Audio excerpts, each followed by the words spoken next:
It's Jane. I'm moving on to a TurboTax expert who beat your price. Adam Devine, tell him how I feel. Hey, Tax Pro, she's been thinking twice.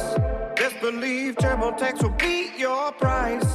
This is a tax break. Switch to a TurboTax Live expert and we'll beat what you paid your pro last tax season. Make the switch at TurboTax.com/beatyourprice. TurboTax full service only. Sign up by 12/20/2024 and file by 4/1/2025. Full details at TurboTax.com/beatyourprice. This hour of the Triangle Sports Leader is powered by Ritchie Law Firm, North Carolina's injury lawyers. Visit GotBryan.com. That's GotBryan.com. WCMC HD1 Holly Springs. Take us with you on radio, web, app, Alexa, and YouTube. 99.9 The Fan, the Triangle Sports Leader. I'm WRAL meteorologist Elizabeth Gardner. Gorgeous afternoon out there. Pretty blue sky, low humidity, a light breeze, 75 degrees. Goldilocks weather for sure. An overnight low around 50 under clear skies. And another pretty day tomorrow. High of 74, mostly sunny in the morning with some cloud cover in the afternoon, but it will be dry.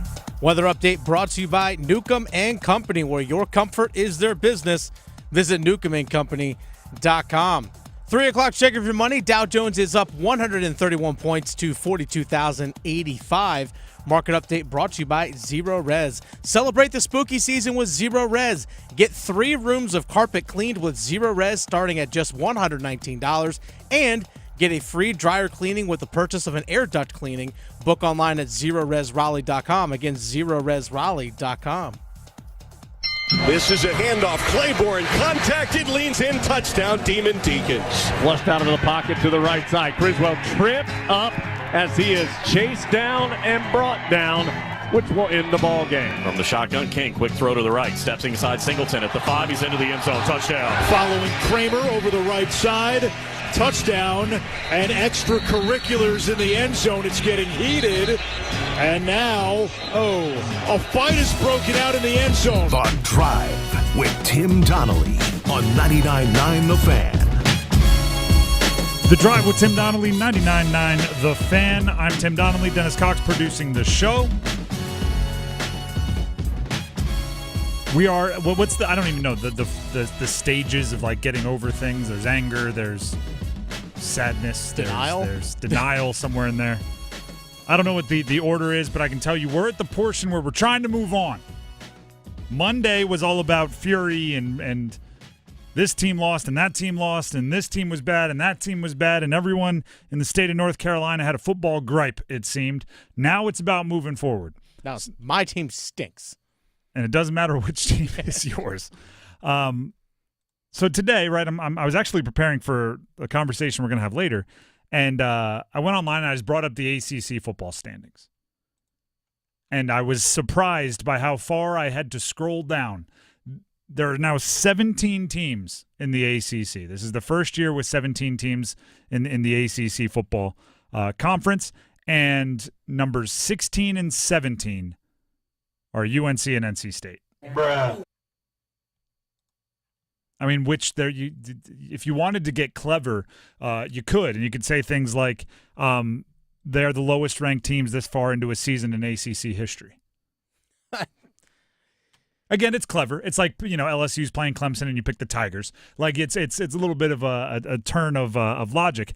But right now, the 16th and 17th teams in the ACC standings are UNC and NC State. In the interest of moving on, which team is most likely to turn it around? Which of those two is most likely to not spend their season in the dungeon in the conference for its entirety? Both defenses are struggling. Both offenses are struggling for different reasons.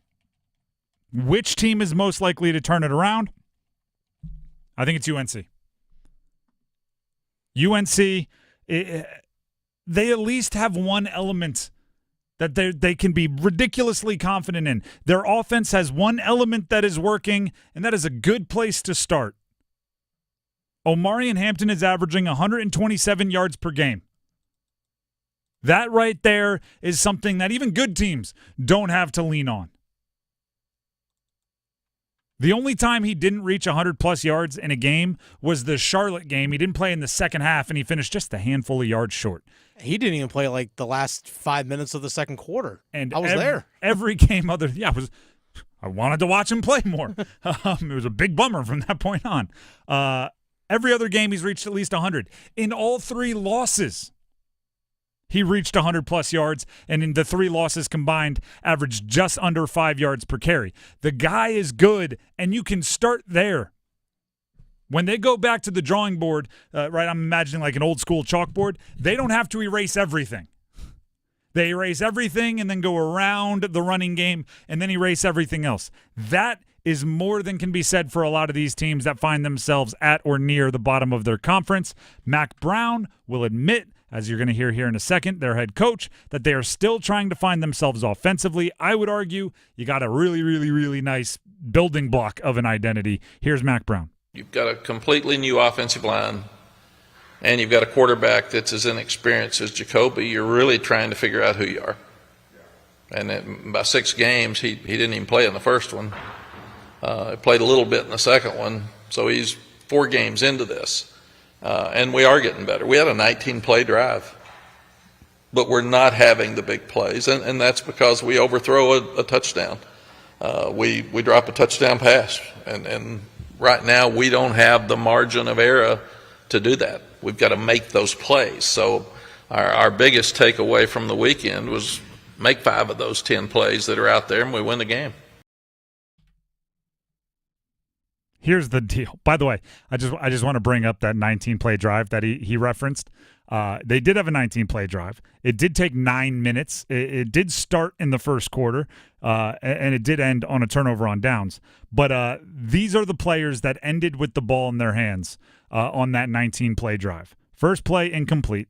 Then Omarion Hampton, Copenhaver, Omarion Hampton, Jones, Omarion Hampton, Davion Goss, who was in the game in replacement of Omarion Hampton, incomplete, Goss. The 19-play drive was Omarion Hampton. There was a couple of sprinkled in. The pass to Jones specifically picked up some chunk yardage. But Omarion Hampton, that's what they can build off of. What does NC State have to build off of? Right, because this whole thing started with the question of the 16th and 17th teams in the ACC football standings, who's most likely to turn it around, UNC or NC State? And what does NC State have to build off of? Their pass game is confusing. I like the pass catchers, but the production isn't there. The defense is struggling, as is UNC's. The run game has been absent. That's what the difference is. I think if they have a building block, it's the production of Justin Joly, their tight end, catching the ball. He's somebody that I see rising up draft boards, but he averages 3 catches per game. It's not a big enough building block. You have to do a balancing act, right? It's not big enough volume to build an offense around that. Now, maybe part of what they have to do to bounce back would be to get him more volume, possibly. If he can keep his same efficiency at a higher volume of targets and catches, that'd be great. But that's one step back from where UNC is. UNC knows the thing they can depend on is good. It will sustain volume. It will not lack efficiency. It is Omarion Hampton. Dave Doran, the head coach of NC State, evaluates the Wolfpack run game as it stands right now. I would say early on it was pretty bad, and it got better. Thought it got quite a bit better against Clemson. NIU, not great. I think we had some good runs in that game, but we didn't turn the ball over, and that was a physical front. Had some good runs in this game. I think if you watch the game, how our game plan was, there was a lot of plays that were runs where we threw the football. And so we took the numbers, took the leverage, I guess you'd say. Had we handed off some of those, there could have been some pretty explosive runs if you look at how the box was on some of those plays. So there are improvements in some ways. Am I happy with it? No. Am I happy with it? No. I can see why you wouldn't be. Here's the fact of the matter. Mm-hmm. Both teams have an uphill climb from here. Oh, yeah. Both teams have glaring weaknesses that are not easy to fix at this point. In a lot of ways, college football is more difficult than professional football even, because you can't go sign a free agent. You can't cut a guy and mix it up. You can't do that. So you have to find a way with what you have on your roster, and both of these teams up to this point have left a lot to be desired. If one of them is going to turn it around, I'm going to bet on the team that has who I consider, and I said this preseason, and I don't think I've seen a lot of reasons to go back on it, the regardless of position, best football player in the ACC. I think that's Omari Hampton. Now, obviously, Cam Ward down there with the Miami Hurricanes is going to get some love, but I think a lot of that is position and value. Mm-hmm. I think a lot of that is quarterbacks are inherently more valuable, which is fine. I'm good with that. That's what it is. You could argue that same fact is why UNC and NC State are where they are, but I'm going to bet on the team that can take their inexperienced quarterback, because they both have inexperienced quarterbacks now. Looks like it's going to be C.J. Bailey for State and Jacoby Criswell for UNC the rest of the way. If I have an inexperienced quarterback, I like the one that can turn and hand it to Omari Hampton. But make no mistake about it, this is picking the lesser of two bads. Right, this is not saying, UNC set up perfectly. It's saying out of these two options that we've been provided, this is the way I would lean. 127 yards per game is pretty good. Yeah, last time I checked, unless you're that guy from Boise State. Boise State, well, yes. He said, wait, took you that many carries to get to 127 yards per game? I do that on 3 touches. That's Ashton Genty, by the way. I presume he has to be the Heisman betting favorite at this point. I think he actually is. I still think it's Travis Hunter because he's doing the Shohei thing and playing both ways. But Genty, if you want to give it to him, I'm not going to complain about that. And actually, Omari Hampton's on a team that's going to hold him back. But if he gave you a couple 200-yard games down the stretch, his stats will add up to just about anyone outside of Genty's. The Drive with Tim Donnelly, 99.9 The Fan. We have a lot to get to today. Tomorrow, we are at ACC tip-off for basketball season. That's sneaking up on us. So we'll be talking to players and coaches and everybody else down there in Charlotte for ACC tip-off. That's tomorrow, which means we have to pack a lot of football into today. We do. But before we pack equipment to take down to Charlotte. That's true too. But before we do that, here's our very own Dennis Cox with a word from one of our sponsors. Hey, Dennis Cox here for my friends over at Law Tigers. You talked about people you can rely on, something that you can count on every single week in and week out. It's Law Tigers, because if you're ever injured in a motorcycle accident, Law Tigers is there for you. Just give them a call, 1-800-LAW-TIGERS. And the reason why I say Law Tigers is there for you is because they're part of that motorcycle riding community. When you're part of either some sort of fandom or some sort of group, you are in that community. You're part of that family. And that's where Law Tigers comes in for motorcycle riders.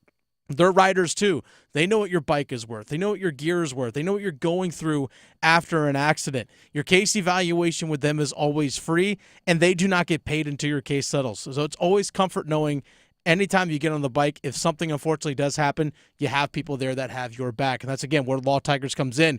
Injured in a motorcycle accident? Call 1-800-LAW-TIGERS, North Carolina's motorcycle lawyers. Law Tigers is a network of independent law firms who are members of the American Association of Motorcycle Injury Lawyers. Law Tigers is not a law firm. The Drive with Tim Donnelly, 99.9 The Fan. We talked about ACC tip-off coming up. Starts tomorrow. What do you want to know? Matter of fact, you can tweet it at us. What do you want us to find out? What are we going to be looking for at ACC tip-off? Stick around. We're kicking it this fall with college football. Join 99.9 The Fan all season long and catch your favorite teams in action. The ACC, the SEC, and every conference that matters. You'll find the best matchups here. Jordan Moore delivers, and the Blue Devils have the lead. College football on 99.9 The Fan is brought to you by Wilkinson Chevrolet Cadillac Buick GMC in Sanford and by Amedios.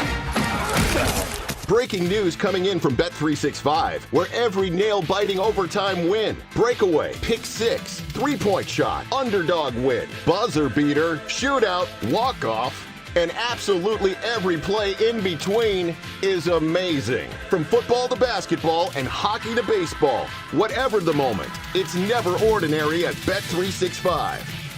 Gambling problem? Call 1-877-718-5543 or visit morethanagame.nc.gov. 21 plus only. Hey, what do you say? John Forsland here from my friends at Buffalo Brothers. I live and work on both coasts, travel the country, and there's nothing better than Buffalo Brothers. The best wings on the planet and half-price appetizers Monday through Friday, 4:30 to 6. Visit all 5 Triangle locations and ask for their great daily beer specials. And how about this special? Every Sunday, they have $6 Bloody Marys and $6.50 Jamesons. Dine in, carry out. BuffBrothers.com. Aw, man, now I want wings.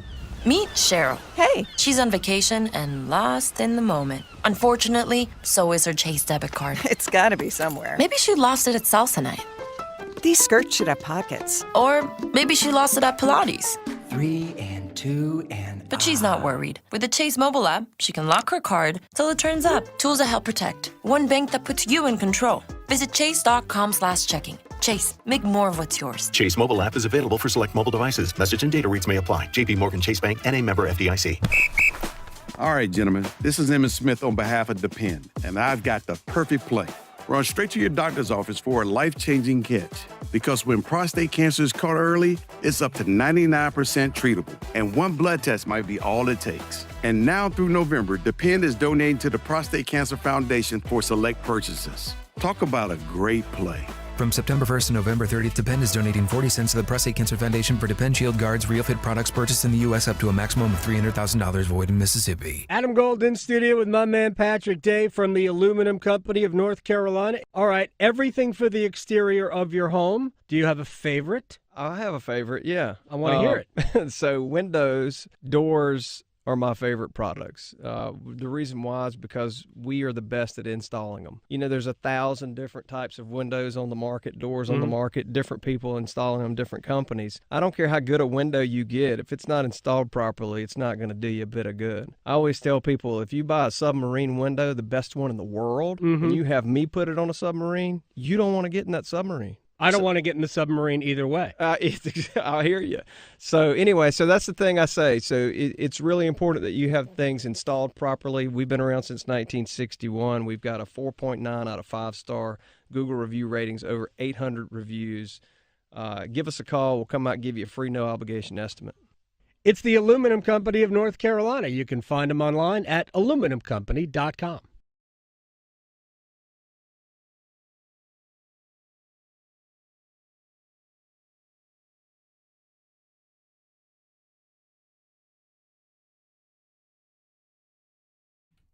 This is The Drive with Tim Donnelly, 99.9 The Fan.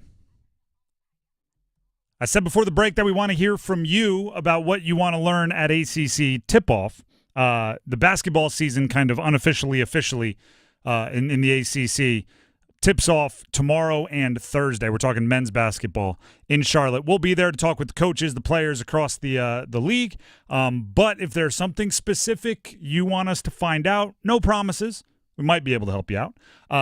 But if there's something specific you want us to ask about or try to work into a conversation, you can tweet it at us at Donnelly Sports. That's me. At the Fan Rookie. That's Dennis. You can also throw it to us on our YouTube live stream right now in the comments if you see fit. Again, no promises, but we'll see what we can do. And if you're wondering who we're going to talk to, it's all the usual suspects, coaches, players from just around our area and the league. Kevin Keats, John Shire, Hubert Steve Davis. Forbes, Hubert Davis, RJ Davis, Michael O'Connell, Jaden Taylor, Tyrese Proctor, Caleb Foster. And more. And more. And that and more is doing a lot of work in that sentence. Send those in now. We'll talk about what we're looking for in a few minutes. In the meantime, the Panthers could not afford any significant injuries. Coming into the season, we talked about lack of depth as one of the things they were going to have to deal with. So, of course, seemingly every week, they've dealt with a serious injury. And if you think I'm joking, listen up. Week 1, Derek Brown, maybe your most talented player at any position, blew out his knee, done for the year. Week 2, no major done-for-the-year injuries. But you did end up benching your starting quarterback who, at the beginning of the year, had a lot of importance to your program. Hurt feelings? Benched pride, torn pride. Week 3, Adam Thielen popped his hamstring on IR currently. Could return, but who knows when. Week 4, Shaq Thompson popped Achilles, done for the year, starting linebacker. Week 5, Austin Corbett, torn biceps, done for the year, starting center. Those 4 guys, I talked about kind of thinking about it like this a couple weeks ago. I heard someone else talking about the Patriots this way, and I liked it. If at the beginning of the year, we should actually do this next year. At the beginning of the year, rank the roster in terms of how indispensable they are. Like how a season-ending injury to this person would do the most damage. Just because now I'm thinking those 5, if you would have gone like preseason, probably are all top 10. Even Bryce Young, we would have put in the top 10, which for different reasons, he would have fallen out of the re-rank. Wouldn't be the same, but he would have been up there. That's losing one of your most valuable players each week for the first 5 weeks of the season. And some might argue it would be better if Bryce got hurt, because then he would have played well for the first 2 games. He had to play poorly in order to get benched, so it was like a downslope and then losing his spot. Those 4 guys, the ones that are injured, are all players you couldn't afford to get hurt. Add in Taylor Moton out for this week, one of your stalwarts on the offensive line, and he's week to week. Oh, yeah, it's tough. J.C. Horn, one of the probably top 10 players on that list as well, who's actually still playing, talked about seeing so many people go down with injuries. It's tough, not even just my defensive teammates. I feel for Corbs, who've been battling the injury bug the last couple of years. So, all those guys have been going down, man. I feel for them because, like you said, I know how I feel. And, at the end of the day, all we want to do is competitors play football. So, I'm praying for them, and, I know they'll come back 10 times stronger. It's always tough, but it's next man up in the NFL. You're going to hear that kind of stuff. Oh, yeah. There's a whole book about it called Next Man Up. It's a pretty good book, behind the scenes of the Ravens. J.C. Horn continued with if his job changes or doesn't change, is what he argues, no matter who's out there with him. We all get paid to do a job, no matter who out there, standard to standard. And we still got to stop the run, still got to stop the pass, still got to play good red zone defense, because at the end of the day, don't nobody care. And Falcons not coming in here feeling bad for us because we got good players out, and that goes for every other team. Like, don't nobody care at the end of the day, so we got to get the job done. Nobody cares, work harder. That's what I'm hearing, and that's a good way to think about it, because there's no help coming. No one's going to feel sorry for you. Nobody's going to save you. There's no cavalry on the other side of a hill that's about to come over the top. It hurts even, but from where we sit, right? We're not in the building.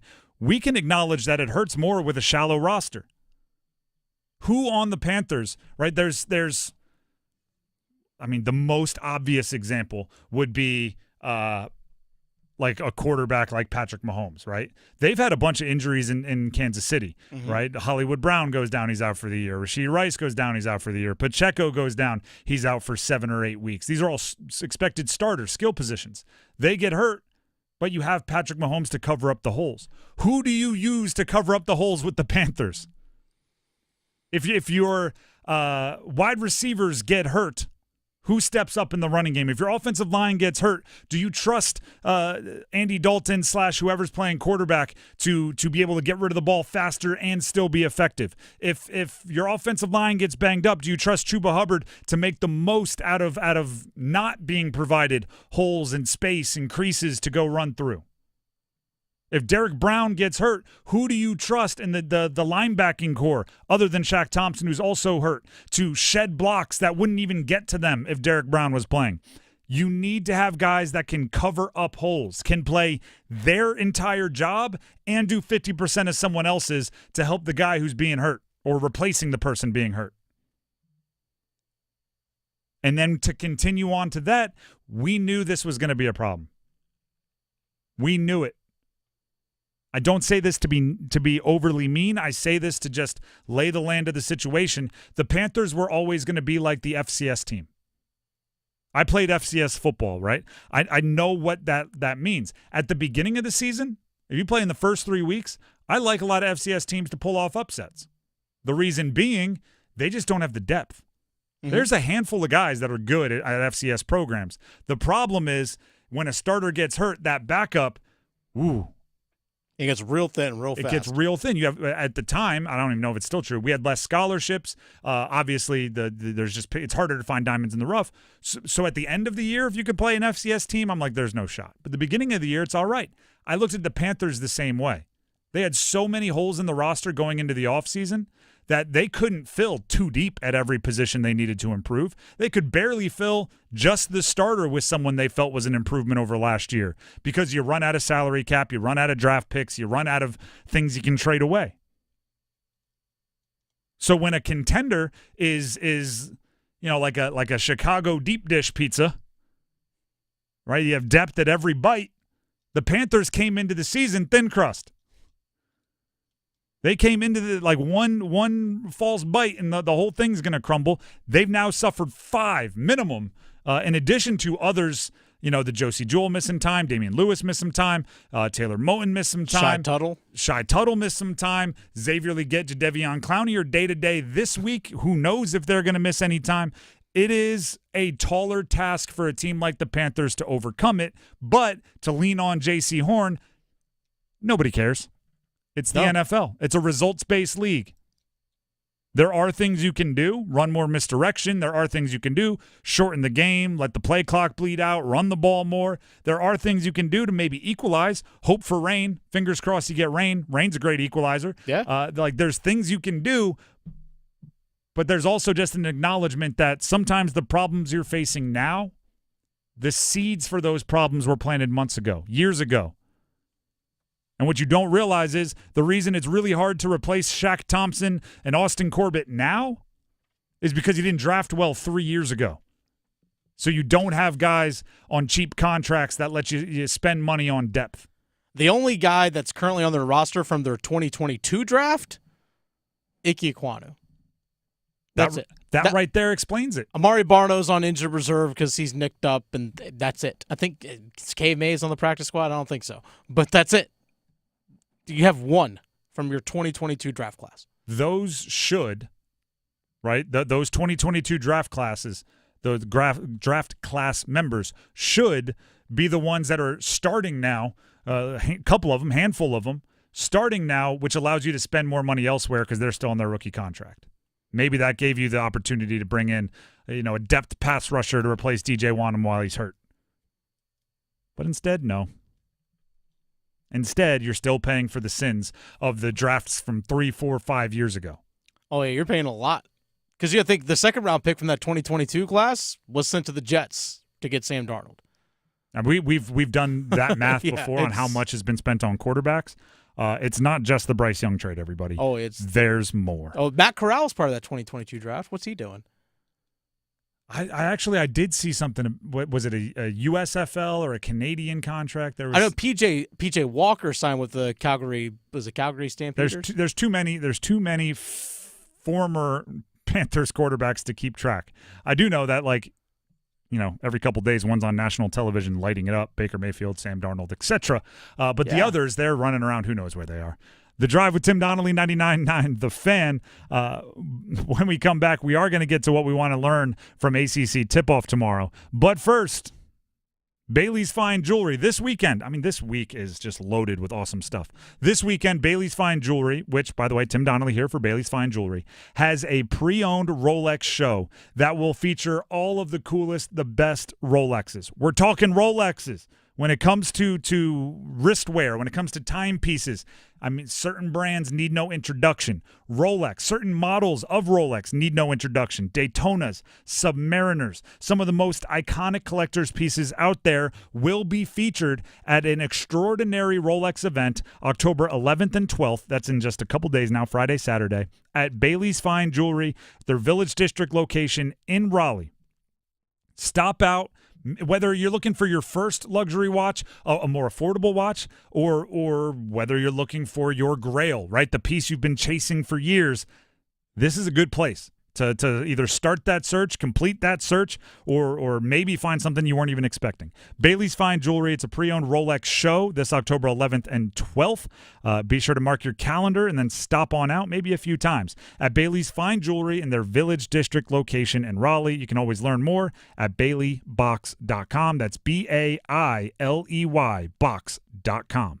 When we come back, we're talking basketball, and we have a feedback frenzy with many of your comments. Stick around. Oh, this is going to be fun, isn't it? Oh, yeah. Wow. Martin pulling Barkov away. You know, Pyotr Kochetkov's not afraid to mix it up. Vinny Veazey knocking Natchez to the ice. Oh, here we go. Oh, yeah. Here we go. Veazey and Kotkaniemi. Chance for the Rangers coming in. Anderson makes a save, and it's kept out by Martin. What a save! Martin just robbed Lindgren. The season kicks off October 11th on your official home of the Carolina Hurricanes. 99.9 The Fan. This is Gordon Miller from Miller Lending in Cary. Now that the Fed has finally begun their path of rate cuts, trying to decide when to finance becomes very challenging. Do I lock now? Do I wait? At Miller Lending, we offer a solution to the question of timing with our popular no closing cost program. With no fees charged or added to your loan amount, you simply close on today's rates free of charge and refinance any time rates fall. Having done our first no-cost loan all the way back in 1987, we've now funded over $10 billion in no-cost mortgages, saving our customers thousands of dollars in needless fees. Lately, we've seen a trend of even higher closing costs as borrowers chase rates only to see them drop considerably 4 months later. So whether you're purchasing a new home or simply refinancing the home you're in, why not call Miller Lending and say goodbye to closing costs forever? 919-447-3377 or simply apply online at millerlending.com. Miller Lending is an equal housing lender, NMLS number 250-2146. Adam Gold here from my friends at FanDuel, America's #1 sports book, and it's never too early to start thinking about Week 6 of the NFL, and you can get ready to tackle all the action with America's #1 sports book because right now, new customers can bet $5 and get $300 in bonus bets if you win your wager. Pick an easy one. Then take advantage of $300 in bonus bets. It's amazing. You can go parlay. You can go straight bets. Have fun. FanDuel.com/Adam Gold and make every moment more this season with FanDuel. FanDuel is an official sportsbook partner of the NFL. 21 and over and present in North Carolina. First online real money wager only. $5 first deposit required. Bonuses issued as non-withdrawable bonus bets, which expire 7 days after receipt. Restrictions apply. See terms at sportsbook.fanduel.com. Gambling problem? Call 877-718-5543 or visit morethanagame.nc.gov. Everywhere you look, things are getting more expensive. So at Consumer Cellular, we're lowering the price for those 50 and up. Now you can get unlimited talk, text, and data for $30 a line when you buy 2. That's just $60 a month for 2 unlimited lines. So if you're 50 and up, make the switch and save. Come on, you've earned this. Call 1-888-FREEDOM or visit consumercellular.com today. Requires 2 lines of service, age validation, and credit approval, subject to system and area limits, taxes, and other fees apply. Is your heating and air system ready for cooler weather? Call Newcomb and Company today to schedule a routine maintenance and ensure your system is operating at peak performance. Become a Comfort Contract customer to receive priority service and a 15% discount on service calls and repairs for HVAC and plumbing work. Newcomb and Company has served the area as a Carrier Factory authorized dealer for more than 3 generations. Turn to the experts today. Call 919-862-3000 or find us at newcombandcompany.com. Newcomb and Company and Carrier. Your comfort is our business. It's Tim Donnelly for Window Nation. It's getting cold. Your heating bills are on the rise, and your house's old and damaged windows are letting all of that heat and your money go right out the window.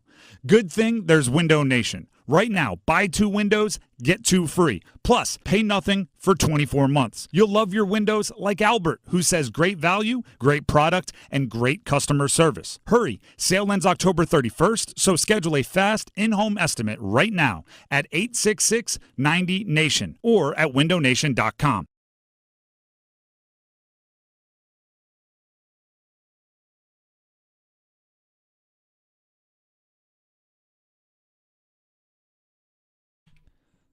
The Drive with Tim Donnelly, 99.9 The Fan. It's not just a joke for teams whose football seasons are not going well. Basketball season's right around the corner. It's not just a joke for after your team gets smacked around in a game that you thought you should win. Made it, folks. It's actually right around the corner. It really is. I mean, Duke already had their Midnight Madness, but it's not or- midnight anymore. Yeah, the thing that should be Midnight Madness, I don't know. I like the pomp and circumstance of it. Me too. But ACC tip-off is tomorrow. ACC men's basketball tip-off starts tomorrow. We'll be live in Charlotte. Women's basketball started today, by Women's the way. basketball started today. So there's a buzz about ACC basketball. But also, I would say for the more casual fans amongst us, there is a bit of like, oh yeah, where'd we leave off? What were we talking about last time we saw you? Mhm. And for some teams, NC State, it's like, oh, we were in the Final Four. Yeah. Some teams, Duke and UNC, it was like we were falling pretty, just short of where we hoped we would finish. Yeah, Duke Elite 8. Elite 8, but it's UNC Sweet 16. But it's Duke and UNC. Yeah. You know how that goes. Standards are different. So I thought I would set up, right, and you can feel free to, like I said, YouTube comments or tweet us with what you want to learn about the ACC and the teams that we cover. But I thought I would set the big question that I'm trying to answer for each of these teams preseason. In addition to, like, hey, who are the newcomers and, what are you looking for? How does NIL affect things? What do you have in store for Stanford and Cal? We'll answer all those questions. But I have one more specific question for each of the teams, and in no particular order. For UNC, what is life like without Armando Bacot? I went back, and this is one of those things where you're like, that can't be right, but it is. The last time the University of North Carolina, the Tar Heels, played a basketball game without Armando Bacot on the roster, Luke Maye started the game and scored 13 points. Wow, there's a connection for you. There's a generation of UNC, maybe freshmen right now, that think of Luke Maye as that tall guy that cheers on Drake May. Now he's also, if they know their history, I'm not. He hit the mad. Don't get me wrong. Luke Maye has his own legacy. I'm just saying, young fans oftentimes miss out on history because they were in watching cartoons when it happened. It reminds me of this is just to clear my name of disrespecting Luke Maye. There was a song that came out, I don't know, 10 years ago maybe, called 6 Foot, 7 Foot, and it featured Kanye West and Rihanna. And guess who else was on this record? Who? Paul McCartney. And if you went and watched, all right. and if you went and read the comments on the SoundCloud and the YouTube and everything, there were a bunch of young people saying, wow, this Paul McCartney guy is lucky. Kanye just put him on the map. And I'm going you're just unaware. You just don't know. It's not your fault. You just don't know. You don't know what you don't know. So yeah, there's somebody out there that thinks Luke Maye, what is that, Drake's brother? They just don't know. But he was playing, scored 13 points the last time UNC played a game without Armando Bacot. Cam Johnson, Kobe White, Garrison Brooks, Kenny Williams, and Luke Maye starting 5. Coming off the bench in that game were Leaky Black, Nasir Little, Seventh Woods. Came off the bench, obviously coached by Roy Williams. He even coached Armando for a couple years. It's been a long time, is my point. What is life like without that guy? For NC State, one of the questions I want to answer, is there a Final Four hangover?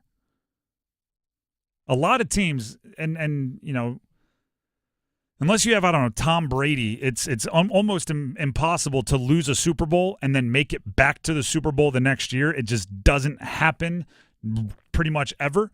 Final Four isn't quite impossible, but it's still a lot of teams that go on those magical runs. It's really hard not to think, hey, that run last year was so awesome, we should start every game with a 20-point lead this year, and it just doesn't happen that way. Because make no mistake about it, as special as that NC State run through the ACC championship and to the Final Four was, they had things to improve on before that. And they lost some of their best players from that team. A lot of the players on the team this year weren't even there for last year, but for the program, is there a hangover? By the way, I believe the first game for them, a double banner night.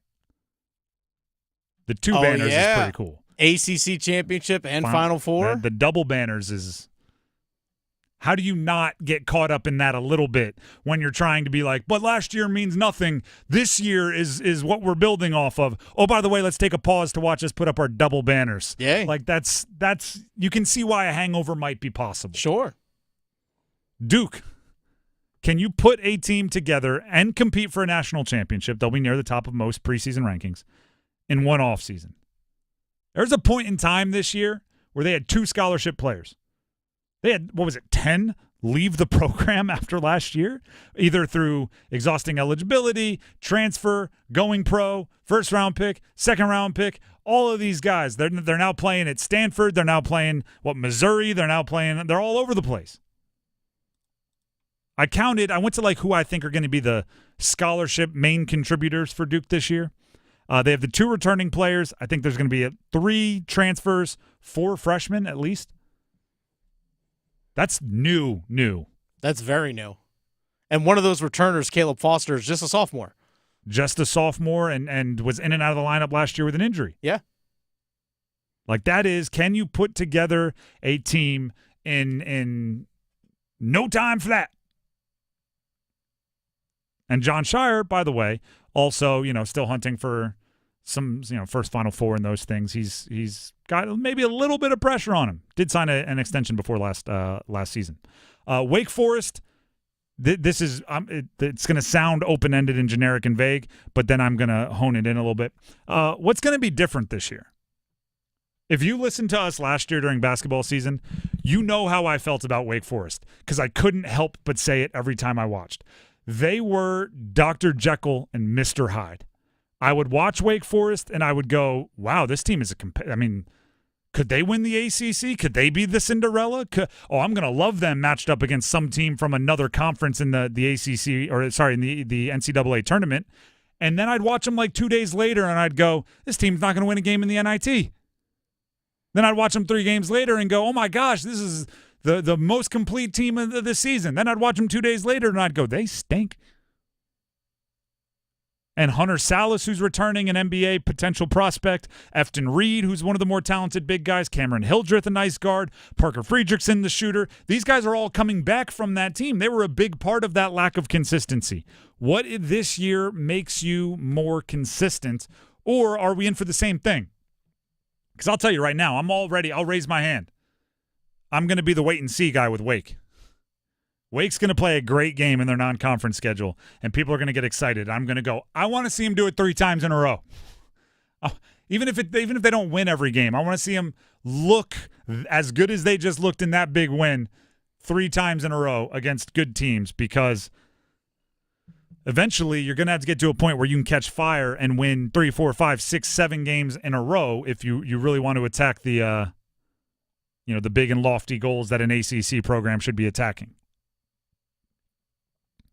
Anything specific you want to find out, Dennis? That's kind of my if we learn the answer to those 4 questions, talking with the players and coaches to those 4 teams, and then we mix in some fun, we mix in some X's and O's, some schematic stuff, that's a full day to me. That's a good ACC tip-off. I mean, you hit the nail on the head. Things that we'll learn during the course of the season, like, for example, Duke's roster.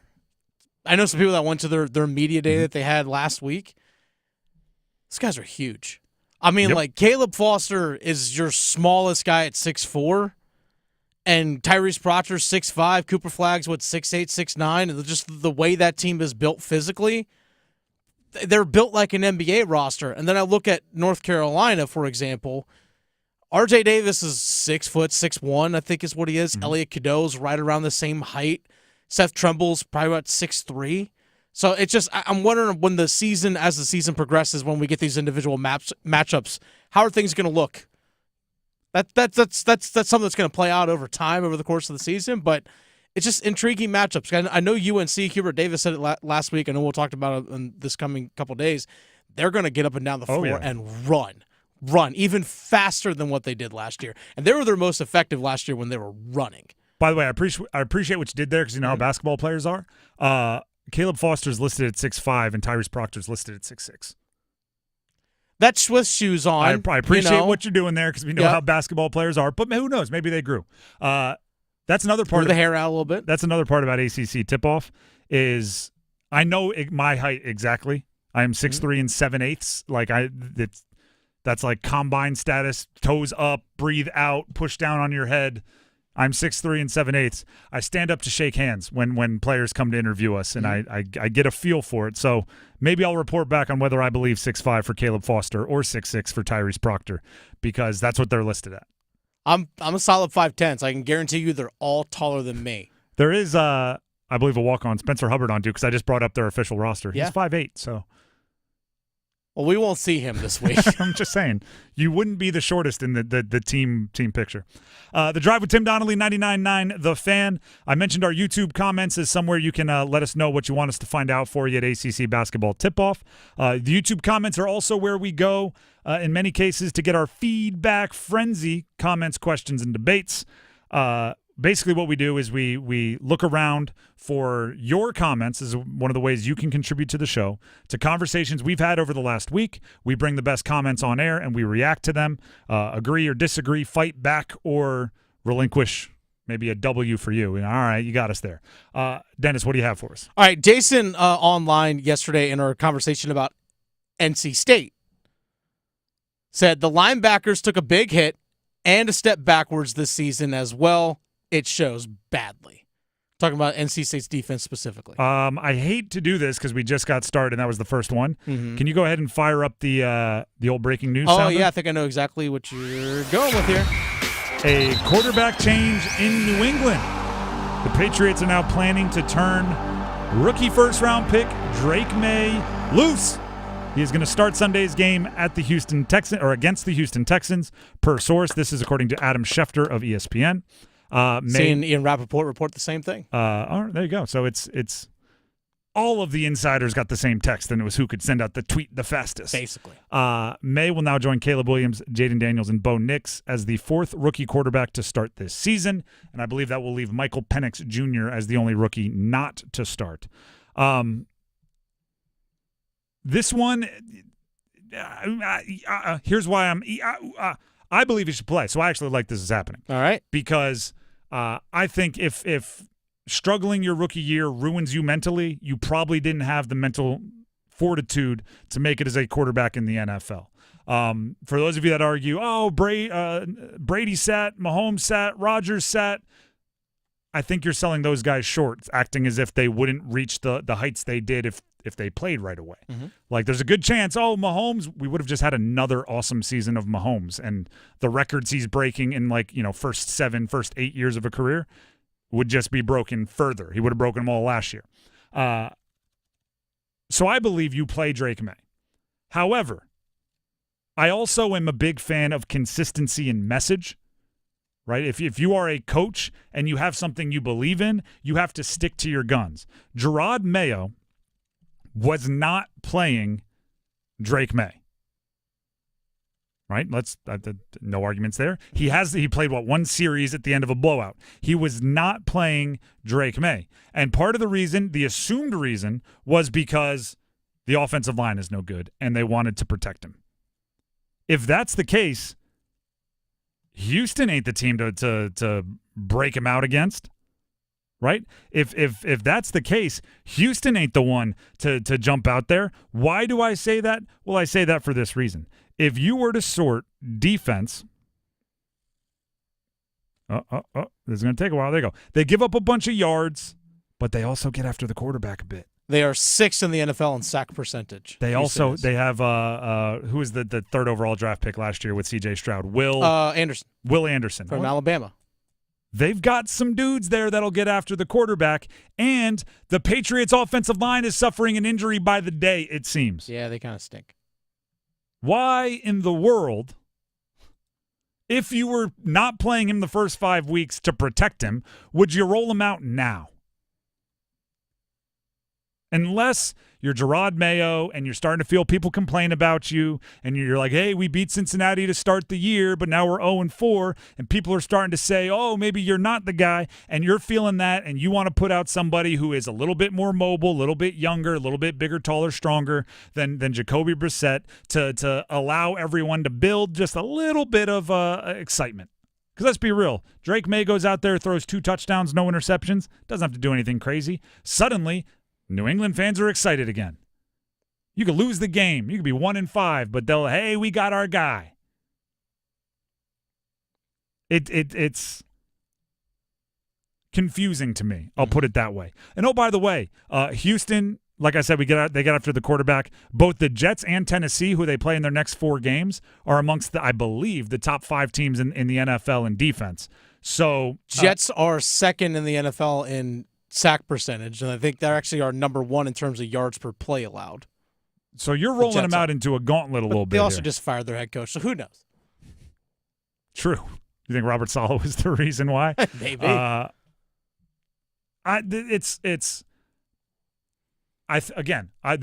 playing both sides of the fence here, and I know it. I think it's good that he's going to play. I think the number one thing he needs is reps. Get in there, make mistakes, learn from them so you don't make them again. Get in there, see what passes and what doesn't in the NFL. I think Caleb Williams is learning that. Mm-hmm. Caleb Williams early on in his career, or he's played, 5 games? Like a month ago? Early on in the season, you could see him trying to do the Pac-12 after dark thing where he was like, I'm just going to make this guy miss. I'm going to scramble 30 yards back, and then I'm going to run back to the line of scrimmage, and I'm going to make a completion. If you watched him against Carolina this past weekend for Chicago, there was a lot of subtle movements in the pocket, still using his quick twitch, still using his spins and his moves, but he wasn't quite going full Fran Tarkenton. He's already learning what does play and doesn't play at the NFL level. Drake Maye needs to get in there and learn that.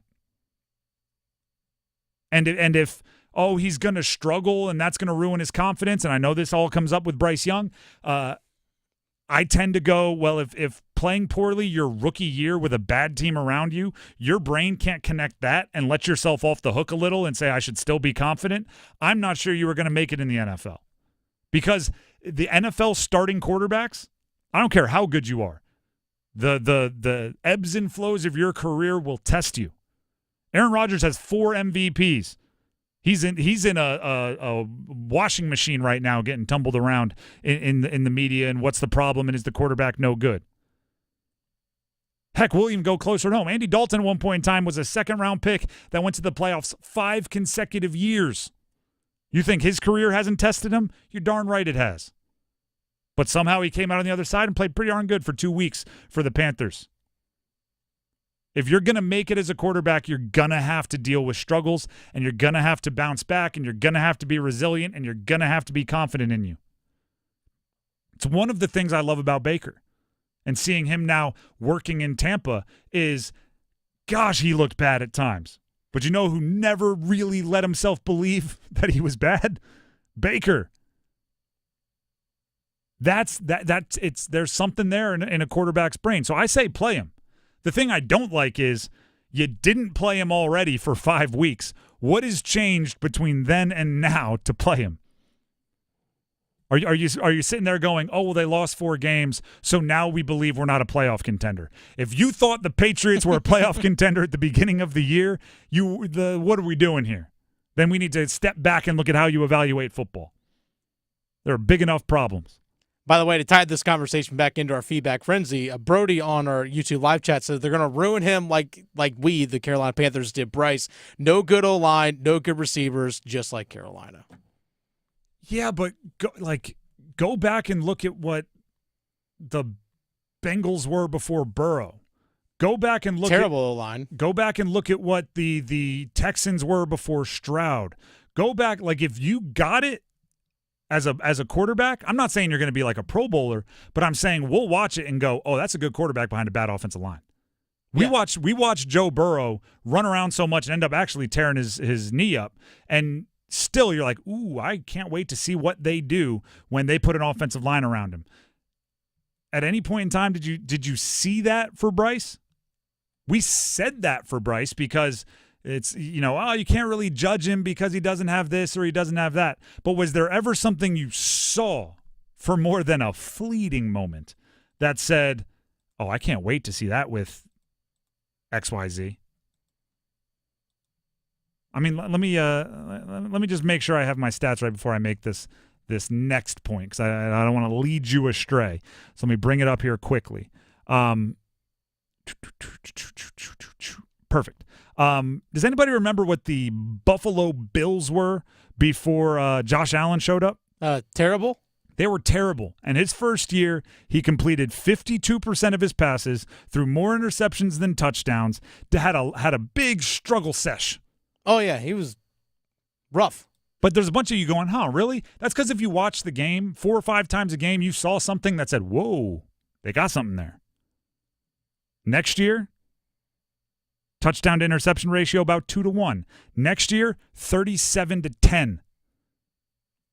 Right, as the team, and by the way, that third year, 37-10, is when he got Stephon Diggs. So it's like, oh, I want to see what he's going to look like. That's what you want to see from Drake.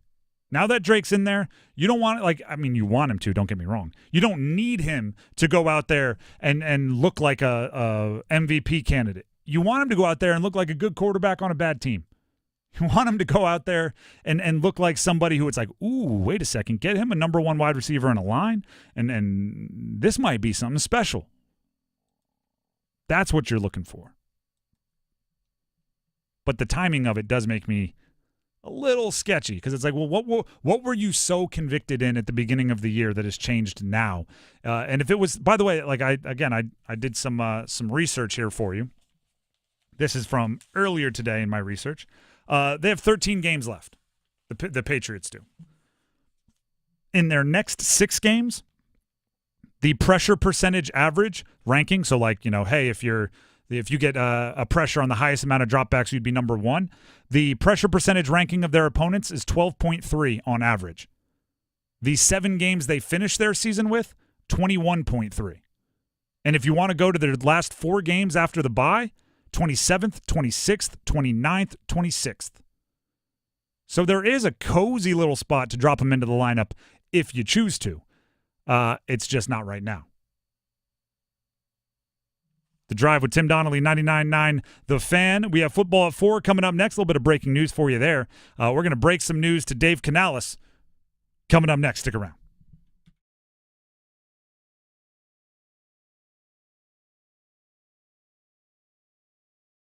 Move your sports day forward. Be mentally prepared for wherever it is, as Dave Canales said, but ultimately, they gave up 36.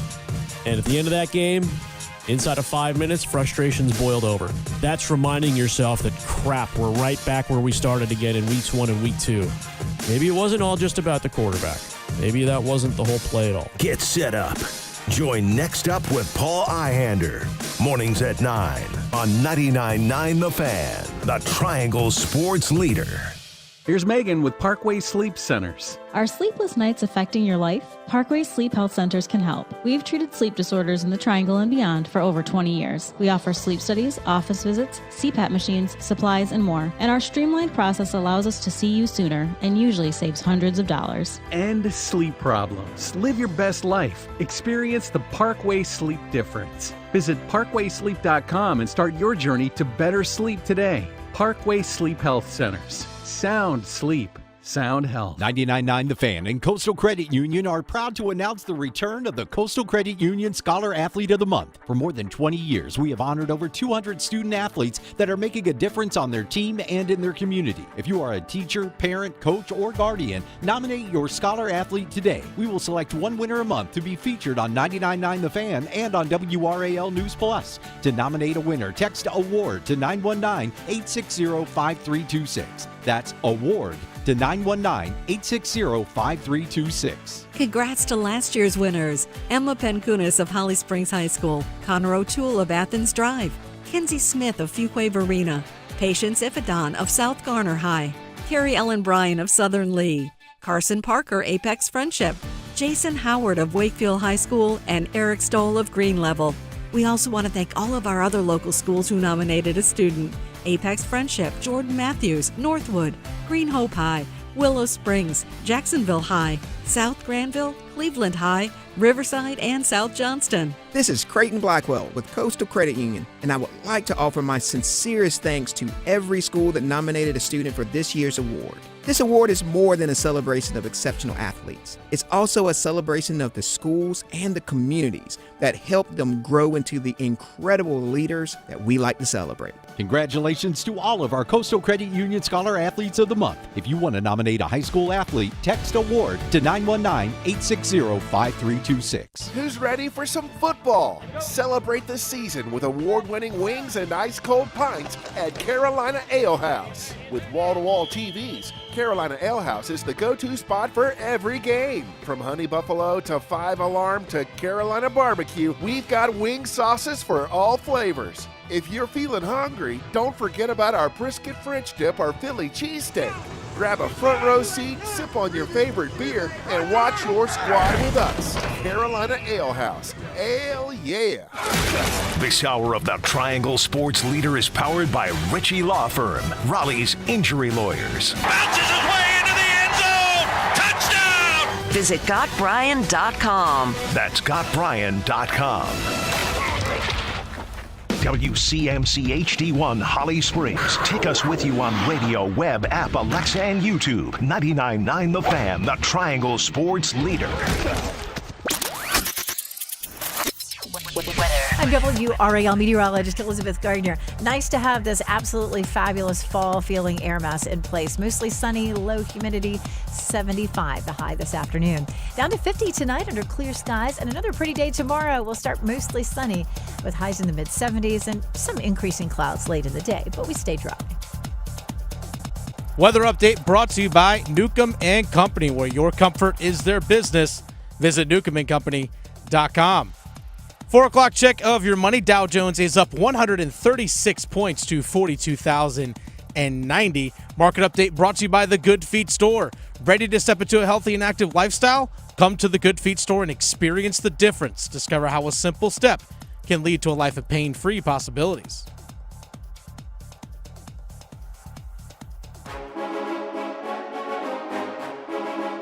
Let's move the chains. Time for Football at 4. The Drive with Tim Donnelly, 99.9 The Fan. Football at 4 is directed towards Dave Canales, the head coach of the Carolina Panthers. There's no more big moves to make. Dave Canales is just going to have to coach, which is funny to say to an NFL head coach. Like, yeah, what do you think I've been doing my entire career? But here's what I mean by that. First 2 games of the season for the Panthers, I will put this as succinctly and as simply as possible, were awful. But there was a big move that he could make, and he did it. They were the worst offense through 2 games in franchise history. They were the worst defense through 2 games in franchise history. And luckily, he had the big change button, and he pressed it, and that was benching the quarterback. That's also kind of the final option, right? You protect against doing that, because if you do that and it doesn't work, there's nowhere else to go above that. You have no bigger move. When things go really bad, actually, let me correct myself. When things go really bad, there are 2 moves that can shake everything up.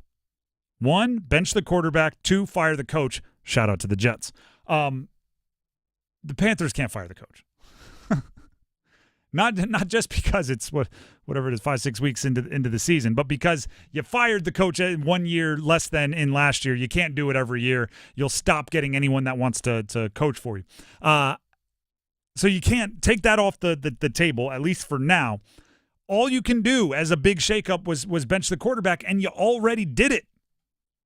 Now you have to fix things the old school way. By coaching. You have to get your defense to improve using the same people. In some cases, worse people after injuries. But you have to get them to improve. You have to try the tricks. Hey, I got one more thing I want to try here. You have to change the vibe without artificially doing so, because that's what we heard the most after Bryce Young got benched. There was a new energy. The locker room was rejuvenated. Andy Dalton provided a new spark. Well, how do you do that without changing the quarterback? I don't want to say this lightly, but anyone can change the vibe in a locker room by switching quarterbacks. Anybody can do that. It's one of the things that fans call for all the time. Put in the backup. The starter stinks. Right? They could have done that. They can't do the things that you're going to be asked to do now. Right? No, I don't want to say no. I'm speaking in generalities. Some fans love grinding the all-22 tape. They love going on the Reddit message boards talking about scheme and play calling. But very rarely do you see a fan screaming like, they don't have the personnel for a zone blocking scheme. They need to move to more of a power system. It's like, what? Wait, hold on. What's going on here? Their wide receivers are not built for a Kubiak play-action offense. They need to get something quicker like the West Coast system. I don't know. That's not big enough to fit on a sign behind like the offense, behind the sideline on game day. You have to get your defense to improve. You have to get your offense to play better. You have to change the vibe without that giant sledgehammer of a move that you've already used. And how? This is where it gets more difficult. Right? We can get as specific as you need Deontay Johnson to be more efficient. Deontay Johnson already had one big jump in efficiency, one big jump in production.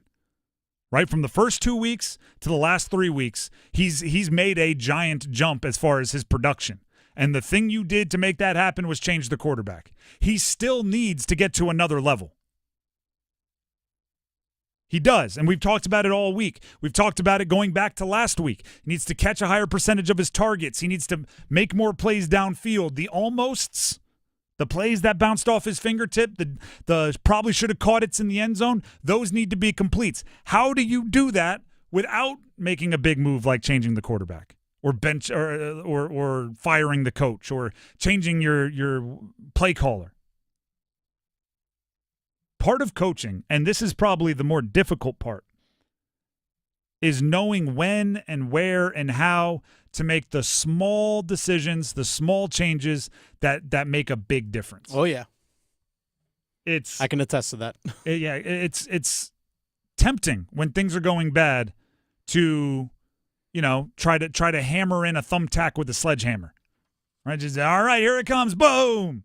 When in actuality, it might literally just be you gotta use the patience. The patience. It's I'm trying to think of maybe an example from history that we can use, but the hard part about coming up with an example in history is the changes are so small we often don't notice. Right, a team goes from. Actually, I'll use a Tony Dungy example because the Jets, I'm watching on TV, the Jets fired their head coach today, Robert Salah. They're 2-3. Tony Dungy came out, and I saw this quote online, so pardon me if he said it on someone else's podcast or something, I don't know where. He said, one of the years I was in Tampa, we started 2-3 and ended up making it to the NFC Championship game. I'm glad they didn't fire me at 2-3. There's a lot of examples of that through history, and you're going like, what was the big move? A lot of times it's something small. It's, hey, we took our safety, started playing him at hybrid linebacker, got our other talented safety on the field. From the outside, we just like, yeah, there's guys on defense. From the inside, that changed everything. Mm-hmm. It's not always like, hey, the 2007 Miami Dolphins took the 2011 Miami Dolphins, whatever it was, took the quarterback off the field and ran a wildcat. It's not always the biggest dramatic change in the history of the world. That's Dave Canales' job now, and that's a big part of coaching, is tweaking it and getting a little better with tweaks. It's we need to pull our guards more. We need to give Andy Dalton more autonomy at the line of scrimmage to get out of bad plays. We need to trust J.C. Horn to be on an island more. And even if the wide receiver is good, not give the guy over the top. Whatever it is, it's the little things. Like, here's what I want to have happen now. I want the Panthers to start slowly improving. And I want to be like, where's Waldo in this thing? Where I'm watching the tape as hard as I possibly can, going like what's different here? Where's the different? Where's the change? And I want to not be able to come up with the answer, but I just want to know that like they're playing better, so something's different. That's Dave Canales' goal. And I like, make no mistake about it. I don't think the team is as down in the dumps as they were week 1 and week 2. But there is a lull. There is a noticeable dip when you talk to players, when you hear the players, when you see the players on the post-game press conferences and everything. There is a noticeable dip. If this were a high school football team, you'd take them all out for pizza or something, right? You'd remind them that it's fun, and you're not going to do that at the professional level. It'd be hilarious if suddenly Dave Canales is, hey, everybody, instead of practice, we're getting ice cream. Like, you're not going to do that with pros. But unless you're going to do it. Something needs to change. And you don't have the big options. I mean, there's only so many times you can, like, whole scale make changes. Before you look like you're panicking, before you look like you don't know what you're doing. At a certain point, you have to make a change, stick with it, and just get better. Week 5 was not good enough. The first thing you have to do is identify the problem. Why was it not good enough? Why did you not take shots downfield? Why? And then once you have the answer, then it becomes how. How do you solve it? And it can't be, all right, we're going to bench everybody. Like, it can't. It can't be we're going to take the most important player of our franchise and put him on the bench. Even with Bryce Young completing a nice ball to Miles Sanders down the right sideline. Even with him looking a little bit more carefree, although I would argue still timid. Watch his feet chatter real quick even before the ball to Miles Sanders. Like, it can't be, ooh, maybe we're wrong, go back to him. It can't be that either. You jumped to the nuclear option after week 2. Now you got to coach. I remember, I think it was my first year when I was at Carthage College coaching. I was coaching women's lacrosse. And our offense was struggling a little bit. And I had one of my players, he was a tremendous feeder, like tremendous passer, basically like the point guard of our offense. Offense was just stalled. So what I did wasn't because of her, but I took the ball out of her hands and actually turned it into her off-ball player.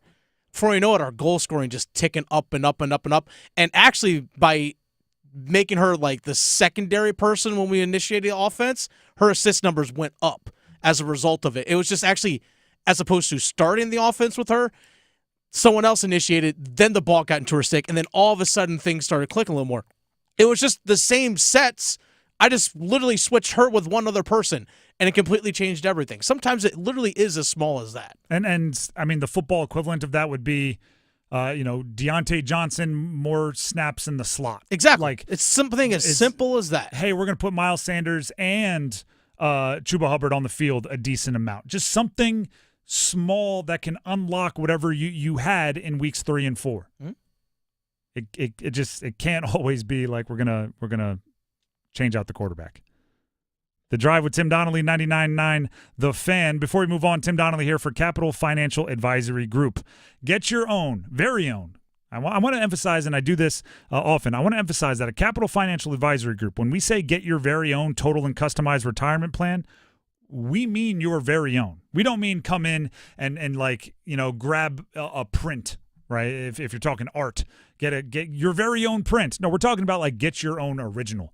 Coach Pete, obviously he's a great coach and you need those, but he's an artist, right? Every single individual retirement plan is unique. It is a one of one, and it needs to be that way because your financial expectations and the money you've made and the money you've saved and the lifestyle you want to live in retirement and the amount of risk you're comfortable with is different than your next door neighbors, is different than your coworkers, is different than mine, is different than everybody else's.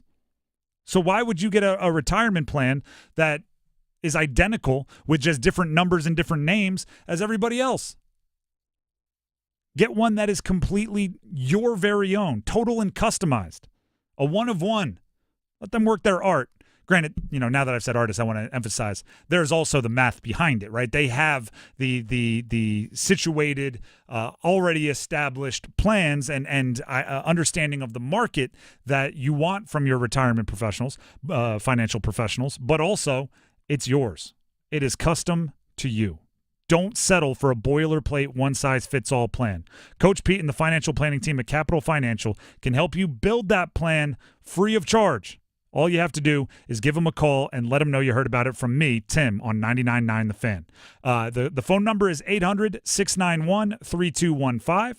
That's 800-691-3215. Again, mention me, Tim. Or you can just text my name, Tim, T-I-M, just those 3 letters, to 600-700. They'll know what that means. Again, text Tim to 600-700 for Capital Financial Advisory Group.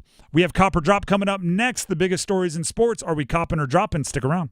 We're kicking it this fall with college football. Join 99.9 The Fan all season long and catch your favorite teams in action.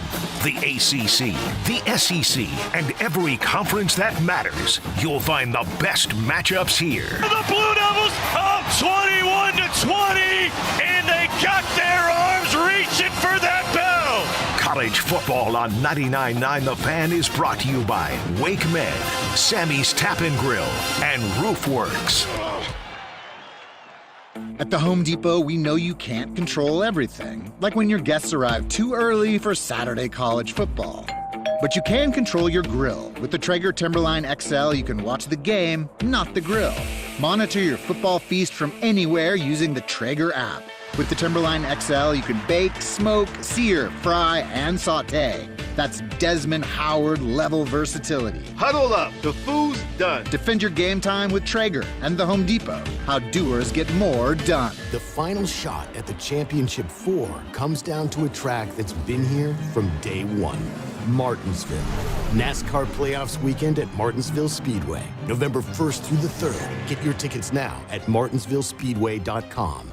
With all these new winners at the North Carolina Education Lottery Winners Club, we need to decide who's in charge. We need a top prize winner. We need someone who's good with words, like us crossword winners. If elected leader, I will extend the hours during which all winners can use the diamond-encrusted hot tub. Yes. New scratch-offs mean new winners. This month's tickets are packed with $370 million in total prizes. The Winners Club awaits. Must be 18 to play. Approximate overall odds of winning range from 1 in 3.04 to 4.31. Problem gambling helpline 877-718-5543. Hey Raleigh homeowners, this is Keith Gregory, Vice President with Baker Home Exteriors, but more importantly, a homeowner like you. I invite you to join the thousands who have trusted us to service and upgrade their homes. We treat every home as the sanctuary it is, transforming and preserving homes with roofing, siding, doors, decks, and window services for over a century. Trust our expert team for professional installation. Visit bakerroofing.com and schedule a time with our team.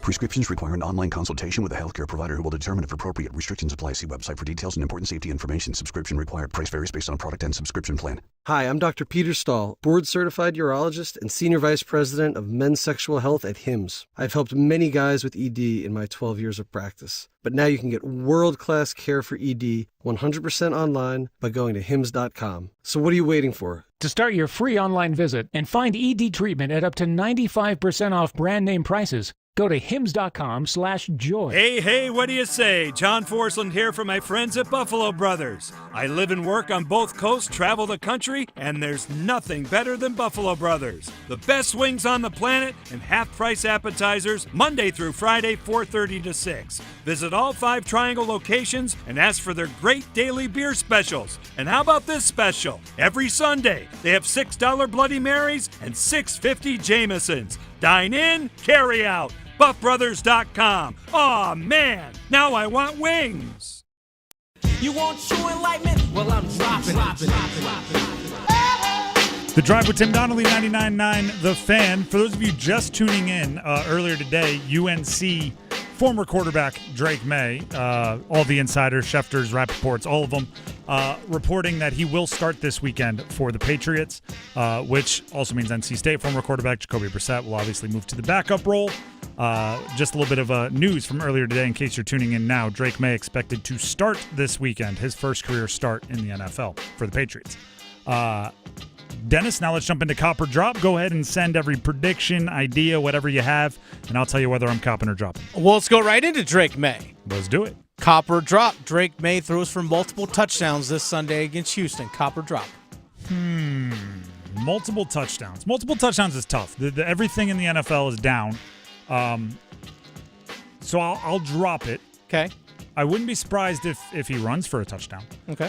Just because you know he has that ability and down there in the red zone, and Ramondre Stevenson is, I think, a really good running back, but maybe not the best goal line back. Here's the thing with Drake.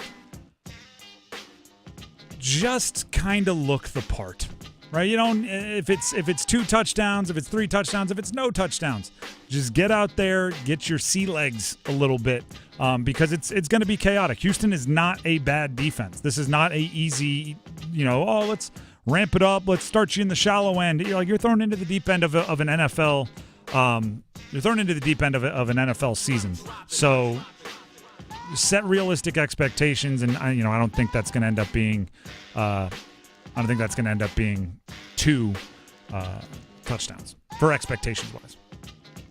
All right, next what we saw Robert Salah, New York Jets head coach, fired today. Yes, we did. After a 2-3 start. Copper drop, another head coach will be fired within the next 3 weeks. 3 weeks?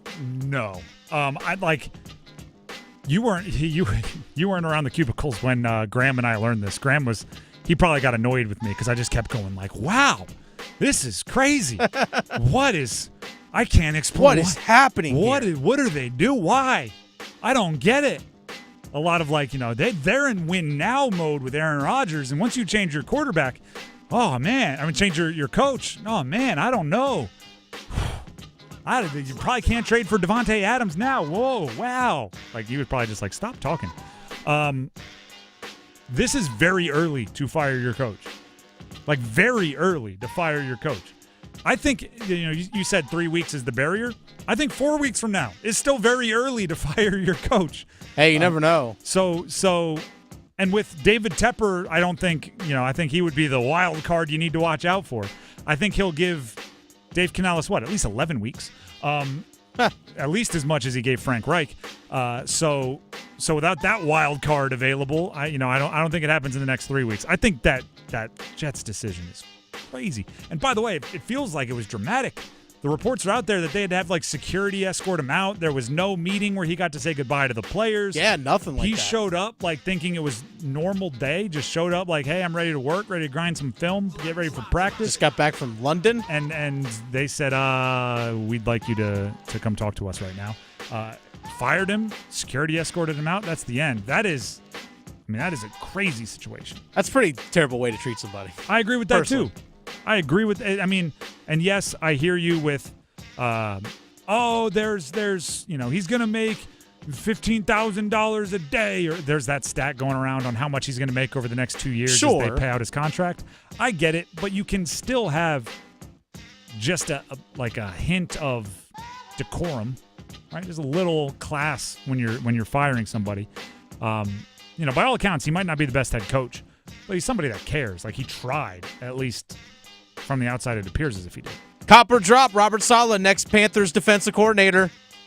I think Robert Salah immediately becomes the most attractive defensive coordinator hire this upcoming hiring cycle. Yeah. Here's what I think is going to happen. About week 6. Could he? So you have the time. Last time I checked, your schedule's clear. Just opened up. Defensive analyst. Here's the thing. I think he's going to have options. And if you have options, would you choose Carolina? Right? I wouldn't. No. I wouldn't. Not right now, no. I don't even know if you gave I think if you lined up the options he's going to have, I think San Fran might be willing to bring him back. He and Shanahan. I bet you Shanahan's a little upset with watching all of his coordinators leave to go be head coaches. So maybe bringing one that already tried the thing and didn't work. He's like, will you stick around for a little bit now? I don't know. He got rid of Steve Wilkes after a year. That's on him.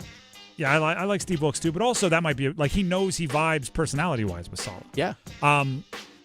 I also think this might be a possibility. If you're Bobby Slowick, if you're Ben Johnson, if you're one of these very, very buzzy offensive coordinator head coaching candidates for this upcoming year, I think you might get a better job, right? You might get the pick of all of the open jobs this year, maybe Dallas, maybe Philly, whoever opens up.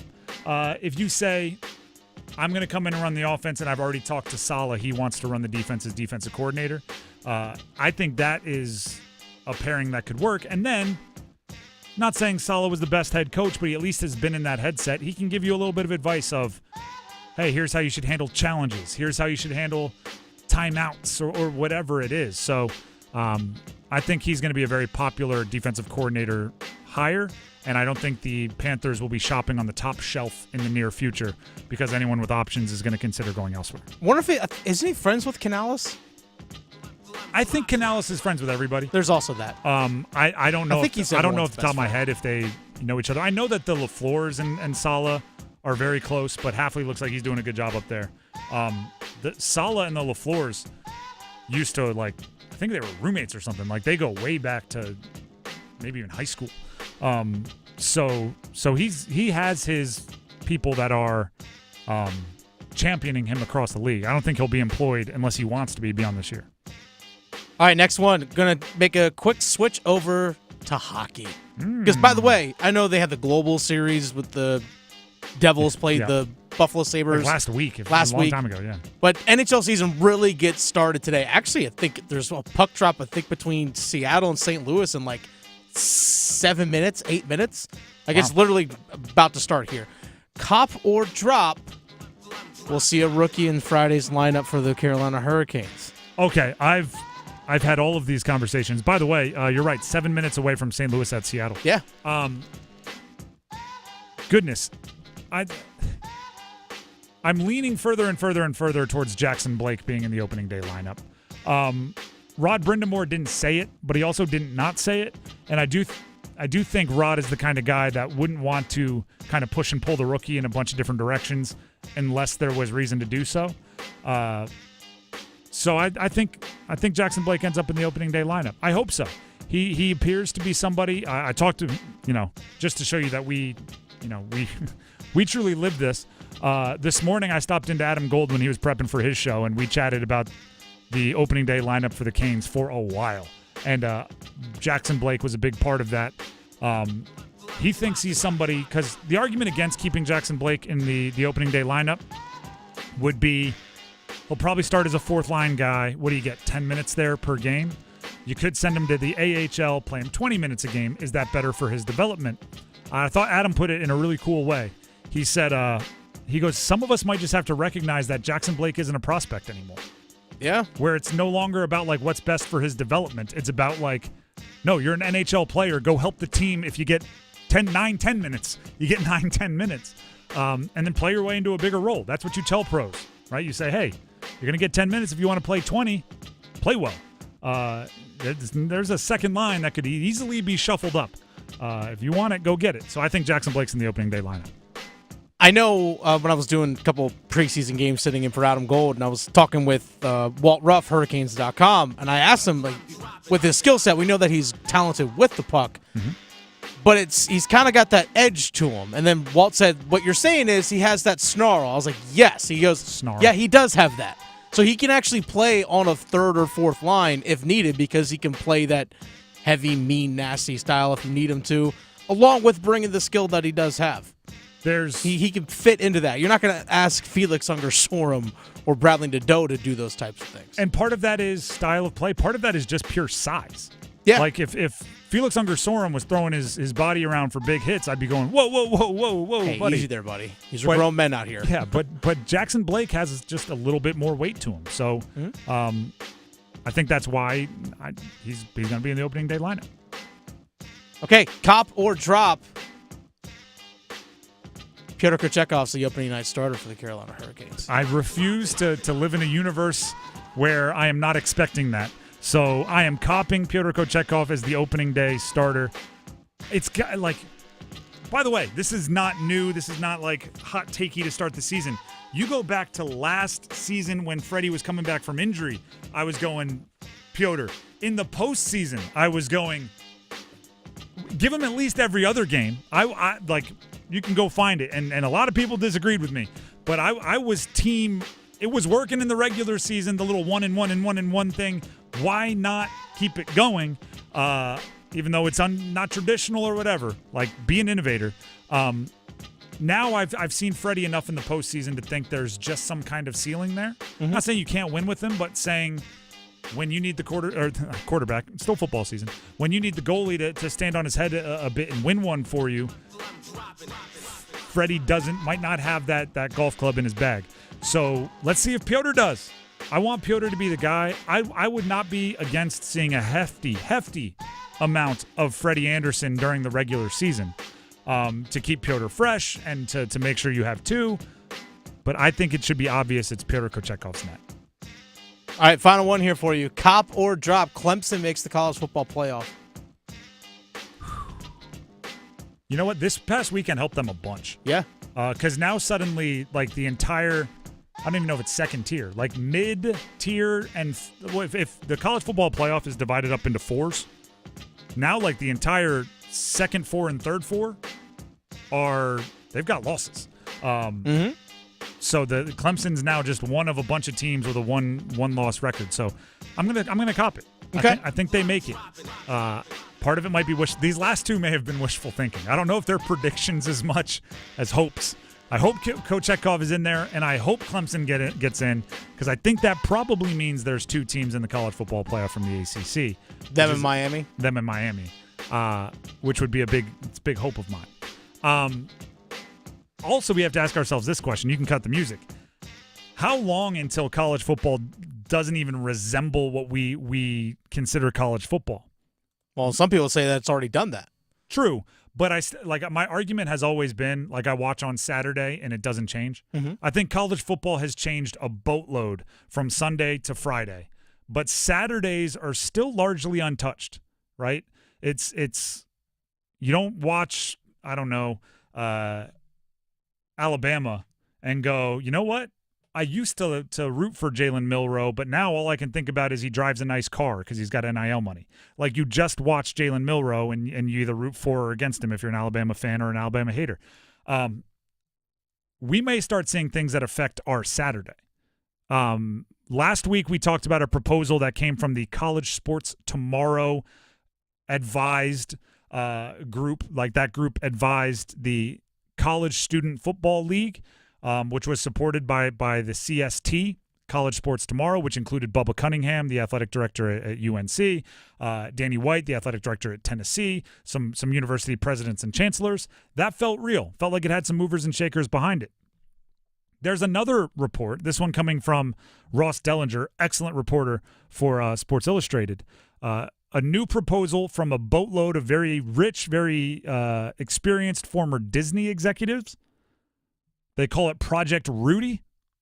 Project Rudy is a 70-team structure as opposed to the 72 power conference teams in the last one. So 70, 72, starting to see some similarities.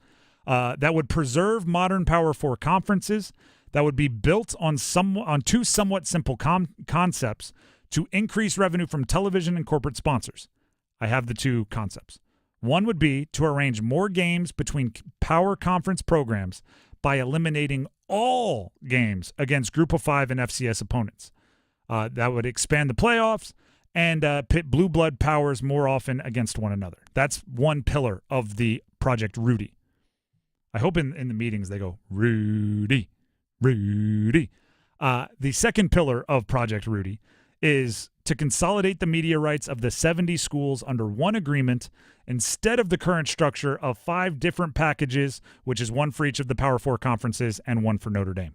Those are the two pillars. Much more simple to you, like it's a much more simple plan than the one we heard last week from the College Students Football League. I hate all these names. They're so hard to remember. Now, whether you like this one or the other one, whether you hate them all, whatever it is, when you start to see multiple proposals from people that know what's going on and they look similar, I start to go, maybe this is inevitable. Seems like a 70-ish team, 70, 72, 75, something in those realms, 64. Seems like a 70-ish team, new structure is happening.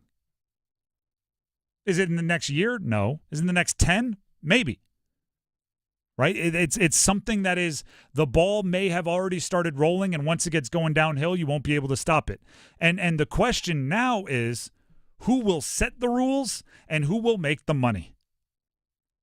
So that's why you're seeing these Disney executives suddenly getting involved with whether they care about does NC State play UNC every year, right? Suddenly they care about why is Oklahoma playing Austin P, right? They're like, oh, no more FCS games, no more Group of 5 games. Why do these former Disney executives care? Because they're chasing the money. Why does the College Sports Tomorrow, that group that's advising the College Student Football League, which involved with the College Student Football League are very, very smart people involved in the sports world like Grant Hill, like why are all these getting involved? Because they want the money. Have you ever heard the just rumors about how much money Roger Goodell makes? It's not like, oh, he does well for himself. It's like, oh, he's making $50 million a year.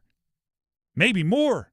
He was making $44 million a year a handful of years ago, and then they changed their status or something, so now they don't have to report how much he makes. That's how much money he makes. They lobbied so they didn't have to tell us how much money he makes.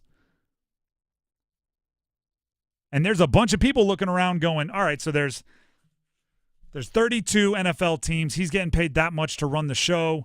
We could get the 70 best college teams. Mm-hmm. We're talking the Brands. We're talking Bama, Georgia. We're talking the Ohio State, Michigans, the USCs. We're talking the Texas, the Oklahomas, the Texas A&Ms. We're talking the teams in the Triangle. We're talking all of these teams. Put them in a boat and let me be the captain of that boat.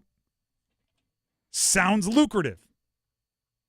Who will negotiate on behalf of this new 70-ish team group of big-name programs? I would volunteer as tribute to go into Fox and CBS and ABC and Disney and Warner Brothers Discovery, which Warner is Brothers Turner. Discovery and Netflix and Amazon. Oh, yeah. And the Paramount. I don't know. All of these. I would love to be the one to represent you.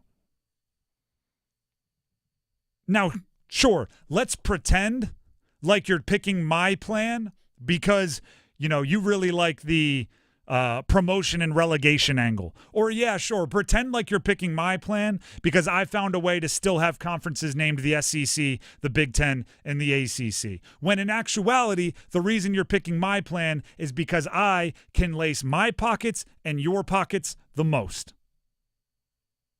Because make no mistake about it, you know what else is going on? The Big Ten and the SEC are meeting, right? Their power brokers are getting together this week, and all these proposals suddenly are coming out. What do you think they're going to talk about? What do you think they're going to – there it is. They're going to talk about that. They're going to talk about these new – how can we mess over all the small schools so they don't get as much money? This version will ruin Group of 5 football. I promise you. It will ruin Group of 5 football. It'll also ruin part of what I think is the secret sauce in college football, which is Alabama plays Georgia State. Right? Part of the magic of college football is that. Now, I think there's better ways to do it in certain cases, but it matters.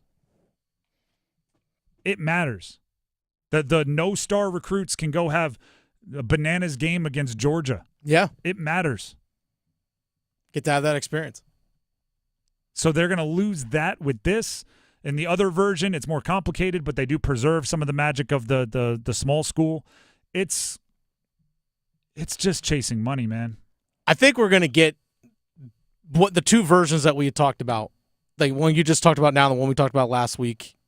I think we're going to see a kind of a hybrid, I guess you could say, of those two, where you're talking about selling the TV rights. Mm-hmm. I think the power schools, we're just going to call them that, the power schools are going to sell their rights to, like you said, just like the NFL does, to Fox, to CBS, to Disney, to whomever, these certain packages. And you're going to get a regional game on CBS at this time. But then you're also going to get a national broadcast. And I think you might see the group of 8 or group of 5 schools, essentially, that are in that lump. They're also going to be sold as their own separate TV package. Like, hey, like Turner, like Warner Brothers Discovery, so we can put games on Max and TBS and TNT and those kinds of things. And then eventually that's, I think, was what we're going to have it. And then all that money is going to get spread equally amongst those schools. And then I think eventually to the point where these football players are going to be considered employees. Mm-hmm. You're going to have a CBA. You're going to have someone that represents the CBA in terms of negotiating, in terms of what's the percentage of split. Because if you're going to do this, I think players are going to have a say. They're going to have a say. If you're going to do a model like this, they're going to have a say. There are a few things I think that would be the death sentence to college sports. I don't believe any of these structures would be the death sentence to college sports. What would be a death sentence? Not requiring them to attend class or go to school. Yeah. If suddenly they're just employees. Then you're truly just pros. You're just pros of a younger age than the NFL. I think there is something about, like, you got to go to math class. That's like a requirement. Like, it's got to be, my guess is negotiated. Your eligibility. But that's part of it. I think that would be one. I think if you went to a number significantly less than 70, if you tried to go 32, if you tried to go 40, because I think 70 is a good number because you're not really leaving any power conferences out. No, you're not. I think if you thought that you could make it happen with just the Blue Bloods, I don't think that would work either. I think you need a lot of teams because it's one of the ways it's different. It's one of the ways it's different. But mostly I think the next 2-3 years, it's going to be about who gets to make the money, who gets to be the next commissioner of college football, and who gets to be in the commissioner's office, and who gets to negotiate these deals, and how much of a percentage are they taking. That's the competition over the next year or two. It's not a competition on the field. It's a competition in the boardroom between media executives that want to be the Roger Goodell for NCAA football. And they probably won't call it NCAA football. The Drive with Tim Donnelly, 99.9 The Fan. Before we move on, and we have Jeff Kleiber, the SAS Championship Tournament Director, which is coming to Prestonwood Country Club in Cary on Friday, Champions Tour event. Before we get to that, here's Dennis Cox. Hey, folks, Dennis Cox here for my friends over at Loan Pronto. Lower, easy for me to say, lower mortgage rates are finally here thanks to the Fed and Loan Pronto. Loan Pronto just locked in a homeowner at 4.59% APR, the lowest in 2 years. Now, whether you got your loan last month or last year, it's time to give Loan Pronto a call and dump that high rate loan. You can lock in a lower rate fast with virtually no paperwork and usually no appraisal. There's no limit on how many times you can refi, so go ahead and get started. Use this opportunity to get cash out of your home and wipe out your credit cards. You can do a cash out refi and get 50, 75, 100 grand or more out of your home. Use that to pay off all your high interest debt and end up with just one low monthly payment. If you act now, you could even skip your next 2 house payments. Purchase loans available as well, folks. So call now. Get your rate quote in minutes with no hard credit pull and no upfront fees like those other guys. VA Streamline loans are also available with Loan Pronto. Call 919-381-1760 or loanpronto.com. 919-381-1760, loanpronto.com. Equal housing lender, NMLS 1661781, on approved credit, NMLSconsumeraccess.org. Jeff Kleiber, the SAS Championship Tournament Director, joins us on the Heister Automotive Group hotline coming up next right here on The Drive. Evan, Canty, and Michelle are unsportsmanlike. I think that the Atlanta Falcons, if that's the version of Kirk Cousins that they're going to get, is a team that nobody's going to want to play in the playoffs. They are as dangerous as any team in the playoff field. And in seeing the team operate that way, it's clear and obvious to me that they have full trust in Kirk Cousins. Mornings from 6 to 9 on 99.9 The Fan, the Triangle Sports Leader. It's bow time. It's not just football season. It's tailgate season. And that includes every kind of football, whether it's got goalkeepers or goalposts. The kick is good! Because it doesn't matter where or how you tailgate. When you've got crispy chicken and fluffy buttermilk biscuits from Bojangles, your tailgate is better than great. It's legendary. Head to Bojangles and order your tailgate box with boldly seasoned chicken, fixins, biscuits, and legendary iced tea today. It's bow time. Planning a tailgate? Then it's bow time. Bojangles has everything you need for the perfect tailgate, no matter how many fans you're trying to feed. There's the original tailgate, the super tailgate, and for a really big crowd, the jumbo tailgate special. And if you like your chicken off the bone, choose the Supreme's tailgate special that includes 12 perfectly seasoned tenderloin fillets. So grab the tickets, get that Bojangles tailgate special, and go. It's bow time. Is your heating and air system ready for cooler weather? Call Newcomb & Company today to schedule a routine maintenance and ensure your system is operating at peak performance. Become a Comfort Contract customer to receive priority service and a 15% discount on service calls and repairs for HVAC and plumbing work. Newcomb & Company has served the area as a Carrier Factory authorized dealer for more than 3 generations. Turn to the experts today. Call 919-862-3000 or find us at newcombandcompany.com. Newcomb & Company and Carrier. Your comfort is our business. Hey everybody, Paul Weihander with 99.9 The Fan for FanDuel. Get ready to tackle the NFL action with FanDuel, America's #1 sportsbook. Because right now, new customers can bet $5 and get $300 in bonus bets if you win. Think about a SGP, just a quick one for the Thursday night football game. San Francisco at Seattle. Brock Purdy, over 200 passing yards. DK Metcalf, more than 100 receiving yards. And maybe a Kenneth Walker anytime touchdown. Just visit FanDuel.com/Paul. Paul with a capital P, and make every moment more this season. FanDuel, an official sportsbook partner of the NFL. 21 plus and present in North Carolina. First online real money wager only. $5 first deposit required. Bonus issued as non-withdrawable bonus bets which expire 7 days after receipt. Restrictions apply. See terms at sportsbook.fanduel.com. Gambling problem? Call 877-718-5543 or visit morethanagame.nc.gov. Celebrate the spooky season with Zero Res. Get 3 rooms of carpet cleaned with Zero Res starting at just $119. And get a free dryer cleaning with the purchase of an air duct cleaning. Book online today at ZeroResRaleigh.com.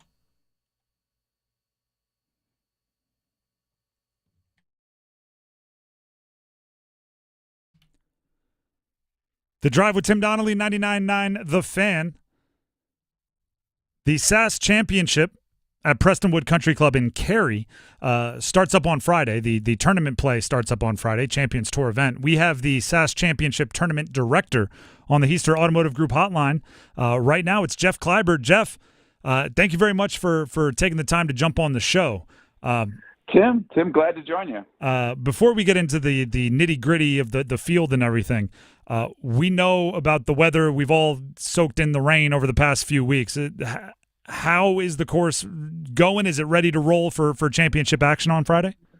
It's drying out, Tim. It's been crazy weather. Obviously, we got lucky with the storm, and our hearts go out to our friends on the other side of the state.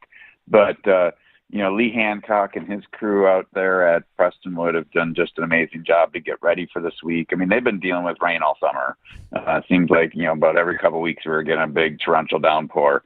But it's never been greener. We had a meeting today with the tour agronomist and all the rules officials, and they've been coming here for 24 years, and they've said it's never been in better shape. We still have a few wet spots that I think by Friday will be dried out based on the forecast we currently have. And that means soft greens and everyone just going at pins, right? A little bit, but this place dries out pretty quickly, especially, greens are, most of the greens out there have a little bit of elevation to them. The soft areas are more where these guys aren't going to be. It's going to be where the amateurs the next couple of days in the Pro-Ams might be finding some of the wet spots. But, again, they do such a great job out at Prestonwood.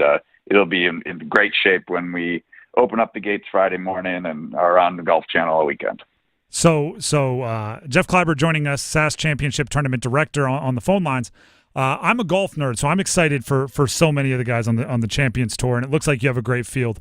But for the casual fans maybe thinking of driving out to Cary, who brings out the casual fan the most on a Champions Tour event like this? Which guys are the ones that you see with the galleries? What's great about PGA Tour Champions, there's a little something for everyone. The legends from, Ryder Cup play, those battles of, Monty and Longer and, that crew versus, guys like, on the U.S. side, Lehman and Pavin and those guys. Those guys still, hold a lot for people And, like we're excited. We've got, Padraig Harrington and just jumped into the Hall of Fame down in Pinehurst back during the U.S. Open in June. He's back. He's playing well. Ernie Els, our 2020 champion, who just was an assistant captain up at the President's Cup a couple weeks ago up in Canada. He's leading the money list right now. So our field's great every year. Plus, we've got such a great great names of past champions like Els and Jansen and Longer and Monty. It's just every year it gets better. And there's what's going on the golf course, but there's so much else going on during the week that there really is something for everybody. You bring up Ernie. I've seen at Tour Champions events a few times. It goes viral every time because it's just like it's art. But it's when like Ernie, VJ, and couples are all like near each other on the range, and it's just a tempo clinic. And I was thinking about this, right? Because their swings are. I mean, I feel like they could. It's just so effortless. They could do it as long as they want to. Do you watch the current young players swing so violently and maybe go like, geez, I don't know if that's going to make it to 50 years old because, like, what is it? Will Zalatoris is already dealing with back problems. He's like 25 years old. Well, that's why they travel with a physical fitness trailer, two trailers that, loosen them up, stretch them out. We're seeing a lot of those guys start turning 50, like Stuart Sink will be playing here for the first time. It's an interesting evolution for like the diehard golf fan to see, their heroes not I don't want to say age, but evolve. Go from the rip it and grip it to hey, I want to make a long career out of this, and oh wait a second, I'm still playing golf and getting paid for it at one of the biggest purses on this tour. This is what makes the SAS Championship in this tour really special. As a guy running a Champions Tour event, and we are talking with Jeff Kleiber, the SAS Championship Tournament Director. Play starts Friday at Prestonwood Country Club in Cary. As a guy who's running a Tour of Champions event, do you circle 50th birthdays? Like, do you know the big names and when they're becoming eligible? We do. We have certain countdowns. There's a guy named Tiger that's coming up here in a couple of years. Who knows if he'll play on the PGA Tour champions or not, but you get excited about birth dates and things like that for sure. The other thing that's and I'm interested to see how this kind of translates to your tour. Like, we're learning in pro golf that money drives a lot more than maybe we used to pretend or we were willing to kind of turn the other way. But a lot of the attention and attendance comes from cash. Correct me if I have these wrong, but $2.1 million in total purse for the SAS Championship. Looking around other events kind of near this time, there's 2.3, 2.4, maybe a 2.8. Like, is there anything we can do to bump up the purse and make this one of the biggest on the Tour Champions? Well, Tim, we were the leader forever. Everybody's kind of caught up with us, and we'll see what our next contract breeds. We've been 2.1 since 2008, and at that point we were head and shoulders above everybody else. So yeah, maybe it's time to relook at that. But we get a great field because everybody loves coming to Cary. Prestonwood has got the greatest hospitality on tour, just the food and just how that Larry Connor and the team there just cares for everybody. And we're the last event before the playoffs, so it's their last chance to kind of either get into the playoffs or position themselves for moving on through the next three events. So it's one that everybody still wants to come and play for sure. From a fan's perspective, and you're just looking for a good time, what are maybe some of the differences or things you can offer at a Tour Champions event that a PGA Tour event wouldn't? Well, I think there's a couple things that come to mind. You can get really up close to these guys, even on the weekend, Friday, Saturday, and Sunday. It's a 3-day event. You're able to get close. It's really pretty easy to walk around Prestonwood, so it's easy to, walk a loop. Our front nine and back nine are combinations from other, two of the 8 teams at Prestonwood. So it's designed specifically to come back to the clubhouse, be able to get out there, go watch 10, 11, 12, come down 17 and 18, jump over to 3. Like, you can really see a lot of the golf course and get close to these guys. The other thing is, like, we still have opportunity to give them some of our hospitality structures. The Mellow Mushroom Chill Club at 17. We've got tickets still available on 17, 18, includes food and beverage. And then for our second year, we've got the Porch at 18, where you can actually have a reserved seat, covered, open bar, catered food each day at 18. And you can find all the information on those tickets at saschampionship.com. I'm being told to ask about a food truck rodeo. Is that something that's going on? That's the and more. It's All golf right. and more. We've got Food Truck Friday on Friday, 4 to 8 o'clock. We'll have live band behind the clubhouse, 6 different area food trucks, some of the best food trucks in town. Always a great time, especially with the forecast we have on Friday. I mean, I bet you we'll have a couple thousand people out for that. I know some people still have an eye on the hockey game Friday night, but maybe the second best place to be in town this Friday night might be out at Prestonwood. The last question, I don't even know if you're allowed to do this, but I'll put you on the spot anyway. Do we have a pick? Do we have somebody who you feel like is due for a win at the SAS Championship? Well, I probably, my heart pulls for Bernard Longer. He's a 2-time winner. He's such a great story of competing at his age, and he's been playing the last couple events he's played, and has always played well here. You always go to the Hall of Famers and the legends.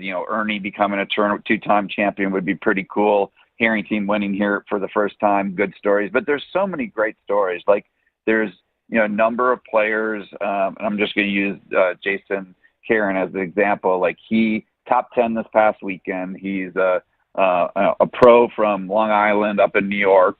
Never played the tour, and Jason got a chance to continue to move up in the Schwab Cup standings and earn his PGA Tour Champions card for next year. So there's stories within the tournament, and then obviously there's with us being the last event, it's wild card weekend. So anybody outside the 72 that would move on to Richmond for next week, if they top 10 this week, they would move on to Richmond and play as part of that field and see if they could move up and play their way into the next couple of weeks for the playoffs. So there's a lot going on, but Bernard's always one of the going to be a pick for me as long as he continues to come here and play. Jeff, we appreciate you for taking the time. Good luck this weekend. We're hoping for good weather and some great golf. Well, I appreciate the time and all the support you guys have always given us. So look forward to seeing everybody out at Prestonwood this weekend. Once again, that is Jeff Kleiber, SAS Championship Tournament Director. Should be a really, really cool event out there. Check out their website for tickets. And as you heard him, right, the Mellow Mushroom Chill Club, the Porch at 18, there's still some availabilities for some of the cooler experiences for the entire tournament. So, if you don't have anything to do this weekend, you do now. Head out to Cary. The SAS is a fun time. It really is. And it is a great time, and the weather is going to be phenomenal this weekend. It looks like going to get outside. Honestly, just walk around the course and just soak it all in. It really is an awesome time there at the SAS. There's quite a few players that I would be interested in following who are maybe off the beaten path. Y.E. Yang, who won the 2009 PGA Championship, is at the time and for a long time after. I don't know if it's been he's the last or the first and really only person to beat Prime Tiger from behind, catch him from behind, and overcome him in a major, which is worth mentioning. Then there's so many legends who you heard him mention a few. There's just PGA Tour winners all over the place who are now making their way to the Tour of Champions. Vijay Singh, multiple majors. Rod Pampling, the defending champion. Chris DeMarco, a guy who has his Tiger moment from the Masters way back when. David Duval, former world overall number one. I could go on and on. Boo Weekley brings some charisma to the course. The name like that. There's a ton of them. Jose Maria Olazabal. There's so many good ones. Mark Calcavecchia. The Drive with Tim Donnelly, 99.9 The Fan. Dudes naming dudes. Dudes naming dudes on the golf course. Come on. Scott Verplank, Fred Funk. The Drive with Tim Donnelly, 99.9 The Fan. Starting 5 coming up next, including the latest on the Carolina Hurricanes. Stick around.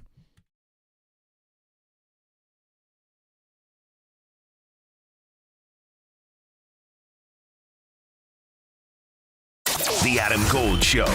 Look, we can talk about all of the scenarios and what happens next, but let's just remember, Mac Brown came back and restored order to North Carolina football. He got relationships with the high schools back going forward so you can recruit locally. Right now, it's not going well, and the future isn't super bright, but Mac deserves credit for getting them to this point. The Adam Gold Show, weekdays starting at noon on 99.9 The Fan.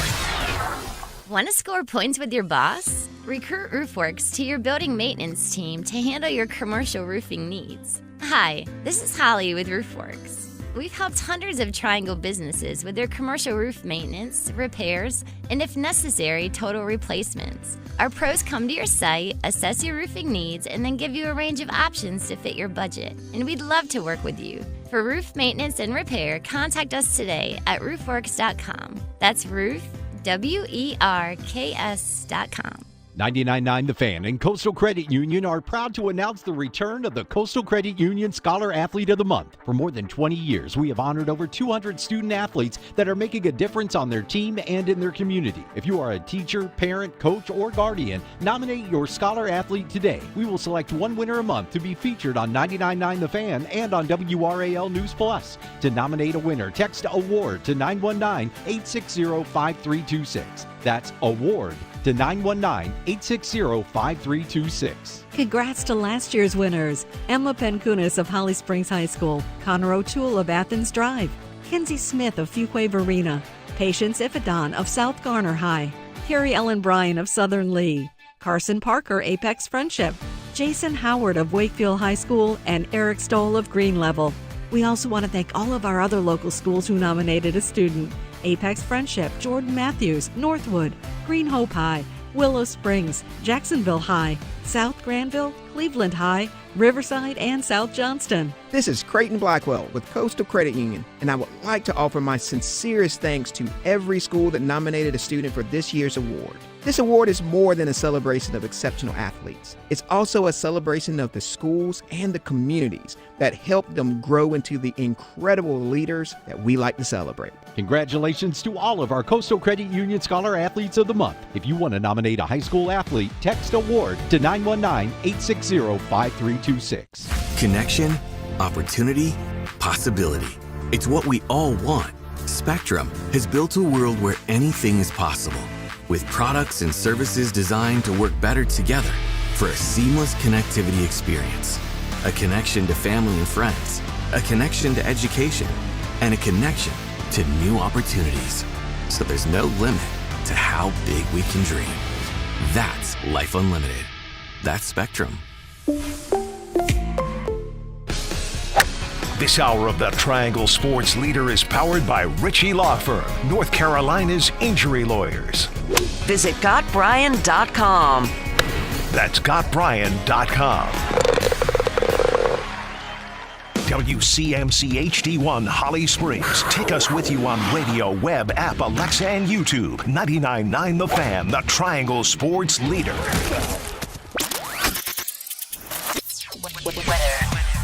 Good afternoon, everyone. I'm WRAL meteorologist Mike Mays. Beautiful day today. Comfortable temperatures, low humidity. Cooler tonight. Clear sky with a low temperature about 50.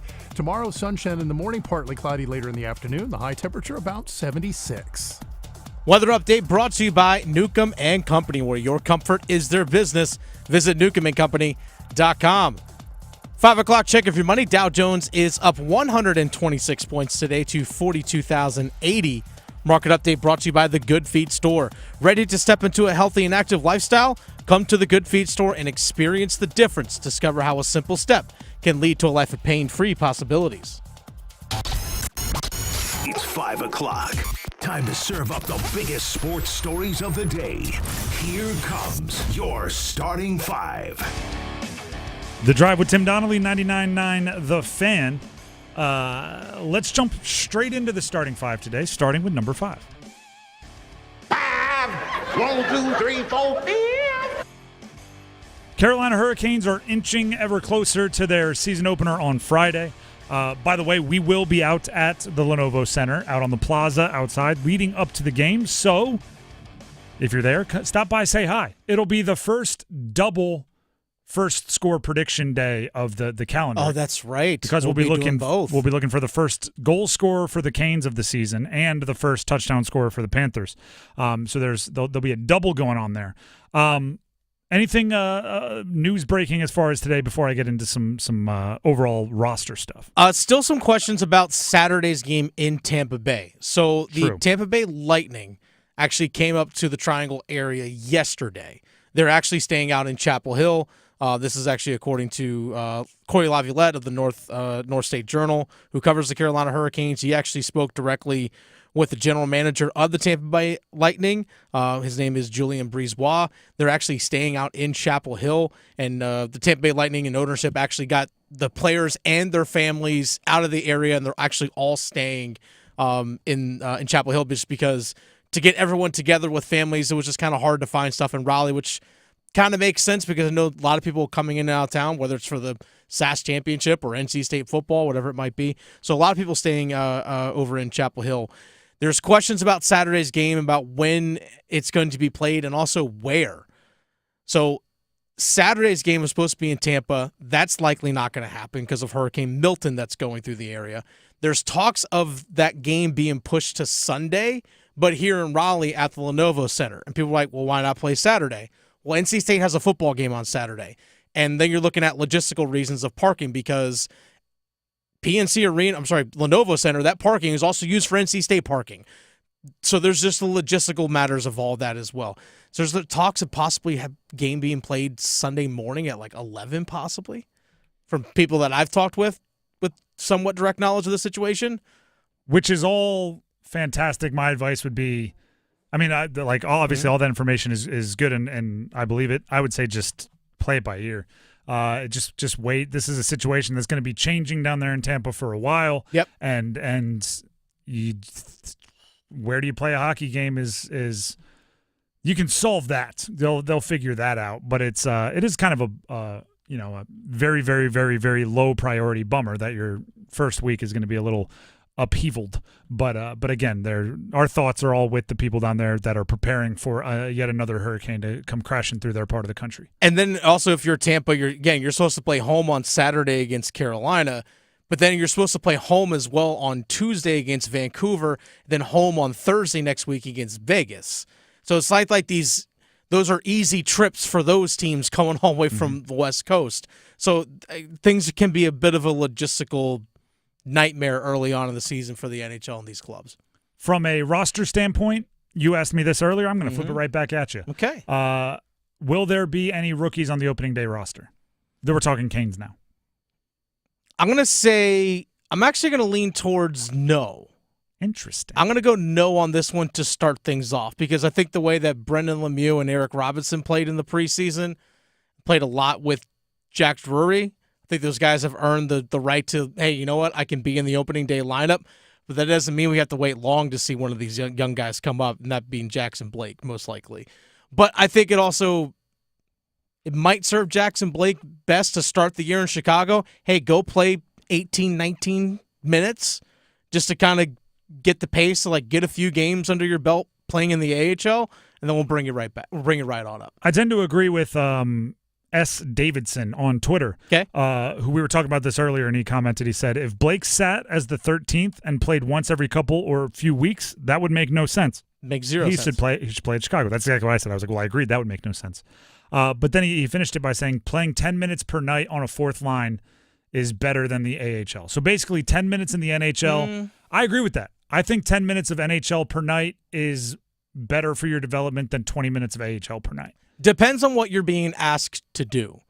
Because here's the thing. If Jackson Blake, let's say it's Bradley Nadeau in that situation, you put Bradley Nadeau on a fourth line, what he's asked to do on a fourth line doesn't match his skill set. He's best doing what his skill set is benefits him. Goals. Exactly. That's going to benefit him learning how to do that in the AHL so he gets those reps and that experience so then when it is time for him to get called up, he can play in your top six. So, again, it all depends on what role you're being asked to do. I'm with it. I'll agree with that to an extent. I also think part of it is just playing against that caliber of player makes you better. And if you're don't diss on the AHL. The AHL is the second best league in the world. But it's not the NHL. Oh, I know. You didn't say first best. But you said second best. There are a lot of great players who come up and play games in the AHL. Like Martin Nate just played like a full season down in Charlotte. I'm not saying the AHL isn't the move. I'm saying if you can get 10 minutes a night in the NHL, there is something to be said for those minutes are going to be more valuable playing with and against the best in the world. That's number 5. Let's jump to number 4. 1, 2, 3, 4 all together. We'll call this breaking NFL news from today. Okay. The Jets have fired Robert Salah. They did. The Patriots have made it be known to the reporters that be, the Schefters, the Rappaports of the world, that Drake Maye will be starting this week when they take on the Houston Texans. Good for him. And this, a little bit, maybe a little bit less longevity, finality. Okay. But sources tell Mike Garafolo and Ian Rappaport of the NFL Network, Saints quarterback Derek Carr is expected to miss multiple games with an oblique injury he suffered against the Chiefs. They have 2 games in the next 9 days, and the likelihood is Carr misses Sunday versus the Buccaneers and Thursday versus the Broncos. Not good. Yeah, he left yesterday's game early. I was like, not good. I mean, if we wanted to go into bad beats, I had a really bad one yesterday. I was playing against Derek Carr in fantasy, and I had Chris Olave, and I lost by 0.03. And if you recall, Derek Carr got hurt and didn't finish the game. So I just needed Haener to complete. It didn't matter. He could complete a pass for -4 yards to Olave. I would have won. He targeted him twice. Once a defensive pass interference, once bounced off his hand. Whoops. That's all I needed. But anyway, Derek Carr is expected to miss multiple games with an oblique injury. So that will affect at least the NFC South. Jets firing Robert Salah, I don't get the timing of it. Yeah, it's kind of odd. To me, you have to be all in to win this year for the Jets because you have Aaron Rodgers and he's getting older by the day, as are we all, but it's different when you're 40-plus and you're an NFL quarterback. Yeah. And guess how many teams have gone on to make the playoffs after firing their coach midseason? Probably not many. In the history of the NFL, that number, 0. It's not like the NBA where sometimes you can change your coach and then go win a championship. It's hard. It's difficult to do. And then Drake Maye starting for the Patriots. The timing of this one strikes me as odd. If you were going to start him now, I don't see why you didn't start him earlier. If you were going to wait for a situation where you're not playing a defense that's likely to bring a bunch of pressure, likely to hit your quarterback a bunch, Houston ain't the one. They get after the quarterback. So if you're worried about the offensive line blocking for Drake Maye, probably want to wait another 3 or 4 weeks till you get past some of these very aggressive defenses you'll be playing.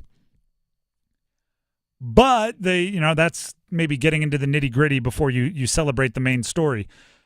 Drake Maye is going to start this weekend. The Patriots have very obviously made a transition to the future.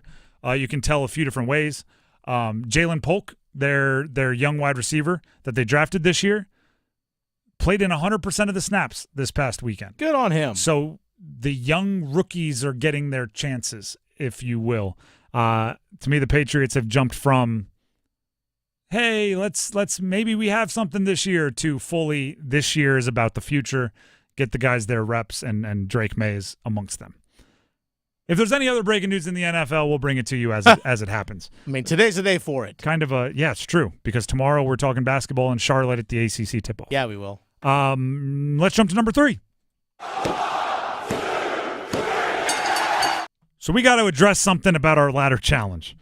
For those of you that listen to the show every day, first of all, thank you. You're the real MVP. We've been doing this thing called the ladder challenge, which is supposed to be you give it your best to take $10 on a -500 bet, and you do that hopefully you hit the bets every day. You roll over the winnings, so whatever you win, you put it all 100% back into the next bet, and if you do it for a certain amount of days in the row, you make a bunch of money. We can't even get out of the starting blocks. No. Gosh. So last night we took, for our full $12, which was the winnings from day number 1, and put it on Patrick Mahomes to throw at least 1 touchdown pass. Just one. Just one from Patrick Mahomes. Seems like a lock, right? Patrick Mahomes did not throw a touchdown pass last night. Now, you may say, let's go full SVP bad beats here. Going into last night's game, Mahomes had thrown a touchdown in 44 of his previous 45 games. Yep. The only time he didn't throw a touchdown in the last 45 games the Chiefs have played, including postseason, was last October 29th versus Denver. I went back and looked up the game recap on ESPN. Mm-hmm. Mahomes was experiencing flu-like symptoms, apparently catching a stomach bug from his wife and 2 young children who got sick during the week. So in 100% of the games that he was not puking like a grade schooler, over the last 2 years, he had thrown a touchdown pass. Last night, he somehow threw for 331 yards, won the game by multiple scores, and did not throw a touchdown pass.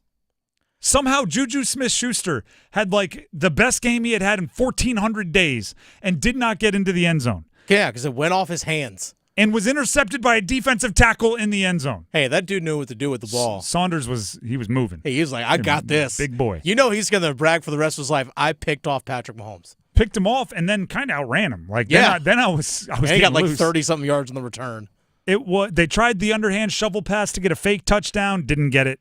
They called that too. It's unreal.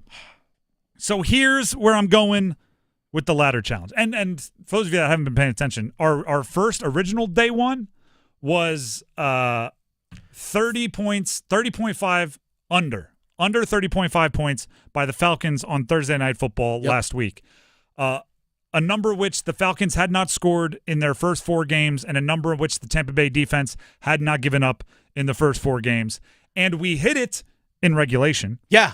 But then they went to overtime, and the Falcons scored to hit the over. So we got overtimed, and we got an all-time bad beat against Mahomes. I say all of that not to say we actually are better gamblers than we are showing, not to ask for sympathy, but to say maybe minus 500 bets, which are an implied 83.33333% that you're going to get them right. Yeah, well, we're far off that average. That's too tough for us. We just need to put our hand Clearly. up and go, we need more training wheels. Coach, can we I get, just need layups with no defense. Can we get training wheels on the back wheels and the front wheels? And can you steer the bike for me? So the original plan, I have the numbers here in front of me, was to take $10 and put it on a minus 500 bet, including the winnings, each day for 23 days on a minus 500 bet to hopefully get to 550. That's obviously too difficult for us. So instead, we're going to $10 at minus 1,000, and I believe that should get us in 26 days to about $200. That's what we're doing. We're going minus 1,000. We're going to choose them the same way but reversed. I had been coming up with the options, and Dennis was picking. He's now going to come up with the multiple choice, and I'm going to pick. Okay, I'm going to give you a few options here. I'm going to give you 4, Tim. Thank you. I'm going to go into, actually, NHL. Okay. Playing right now, playing today, getting started. Not the Blues and the Kraken, correct? No, we're not going to go that game. We're not going to live bet End of this the first 0-0 right now. Brad Marchand for the Boston Bruins, who are taking on the Florida Panthers. Banner raising day for Florida. Brad Marchand to have 1 shot on goal or more. Okay. That's actually at minus 900. So I'm trying to keep it relatively close. Yep. All right, so that's the first one. Got it. Second one, the Florida Panthers to be under 5.5 goals scored, and that excludes overtime. I like that. So it excludes overtime. Under 5.5 goals for the Florida Panthers, that's minus 1,000. I'm going to give you 2 baseball options, okay? Mm-hmm. Dodgers, Padres. Okay. Each of those teams scores at least 1 run. Okay. Minus 1,100. Okay. Then also, between the Padres and the Dodgers, extra innings, yes or no. No extra innings is minus 1,000. Okay, I will eliminate the extra innings right out the gate because who doesn't want to root for extra innings?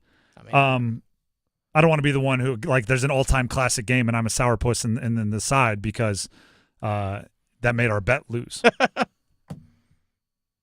I'm thinking Marchand has to get a shot on goal. Yeah. I mean, just the guy hunts. The guy. It's. The guy's awesome. He's a rat, but he's great. It's the first game. You know he's going to want to be setting the tone. Mm-hmm. I think I'm going to go with one plus shot on goal for Brad Marchand. For Brad Marchand. All right, there it is, locked in. Because like 5 goals scored, crazy things happen on kind of the first day of action. Mm-hmm. It's a banner-raising night one for Florida. each. I like that, but also in the postseason, you could have a 1-0 game and just exhaust your bullpens. All right, yeah, it's Marchand.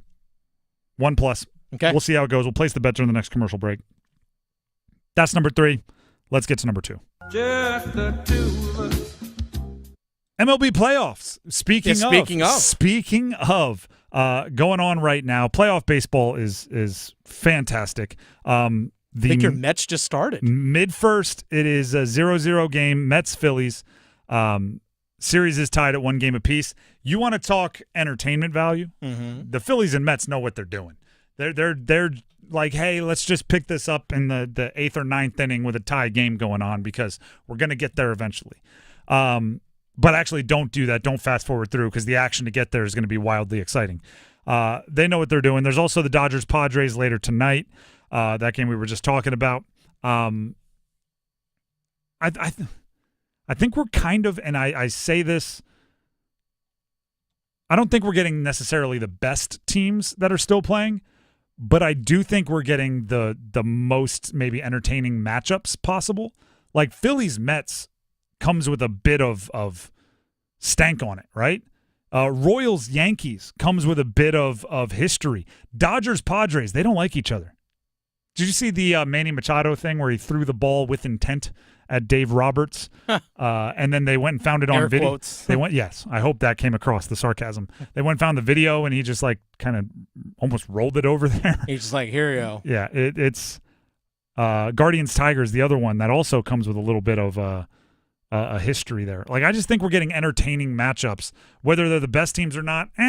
I don't think the baseball playoffs are best set up to get the best teams, but I mean, as far as made-for-TV matchups, I really like what we're getting here. And I'll also say this. Let's go Mets! Am I supposed to be like an objective observer on this? No, you're not, actually. We have a lot of Mets fans in this building. You being one of them. I can name 3 right now.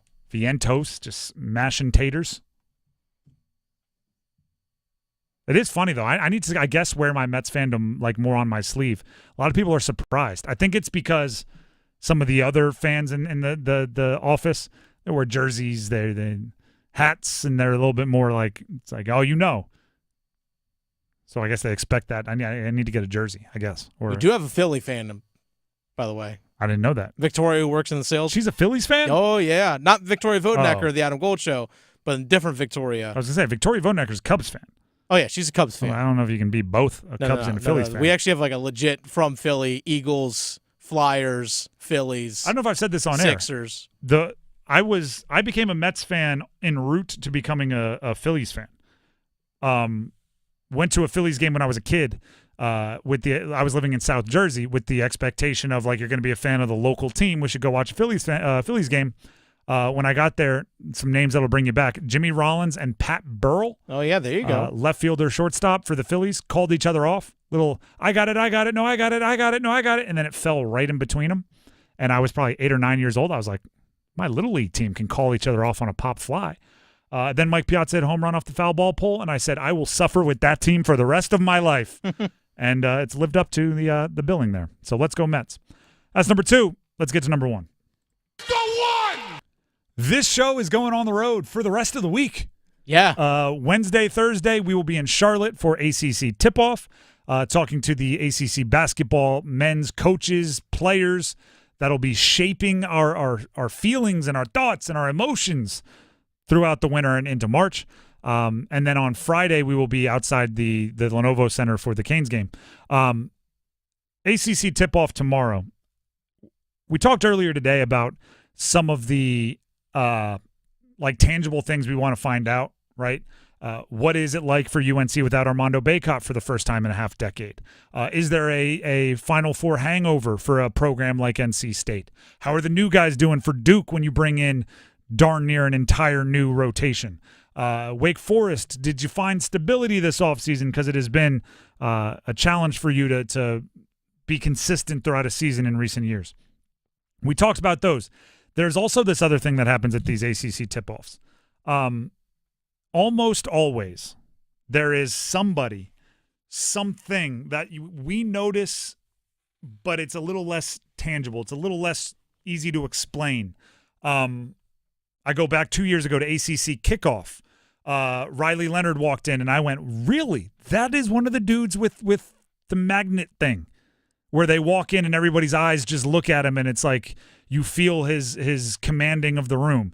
Turns out they then beat Clemson on their opening night, and he had a 40-yard touchdown run to make it happen.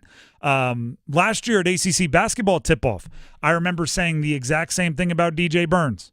Not only was he a larger-than-life person, he was a larger-than-life presence, and in a room with all the other ACC expected leading players, there was a pull towards this guy's got some kind of charisma.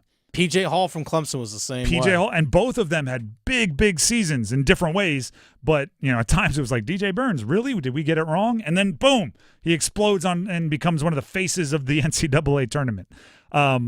Cade Klubnik, I think, was that way for ACC kickoff this year.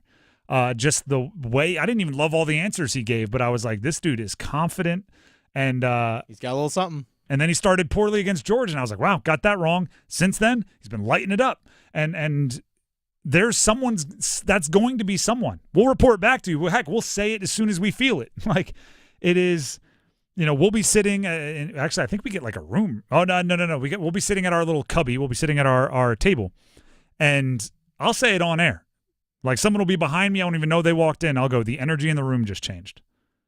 Some of you may get annoyed by it. Dabo Sweeney, 100% that way. You can be facing the wall. Dabo Sweeney walks into ACC kickoff for football. You just feel, it's like when the principal walked into a room that was misbehaving. Everybody just kind of like, ooh, straighten up. Look at him. Oh, what is he doing? Who's he talking to? Is he laughing? What's he saying? You can't always control it.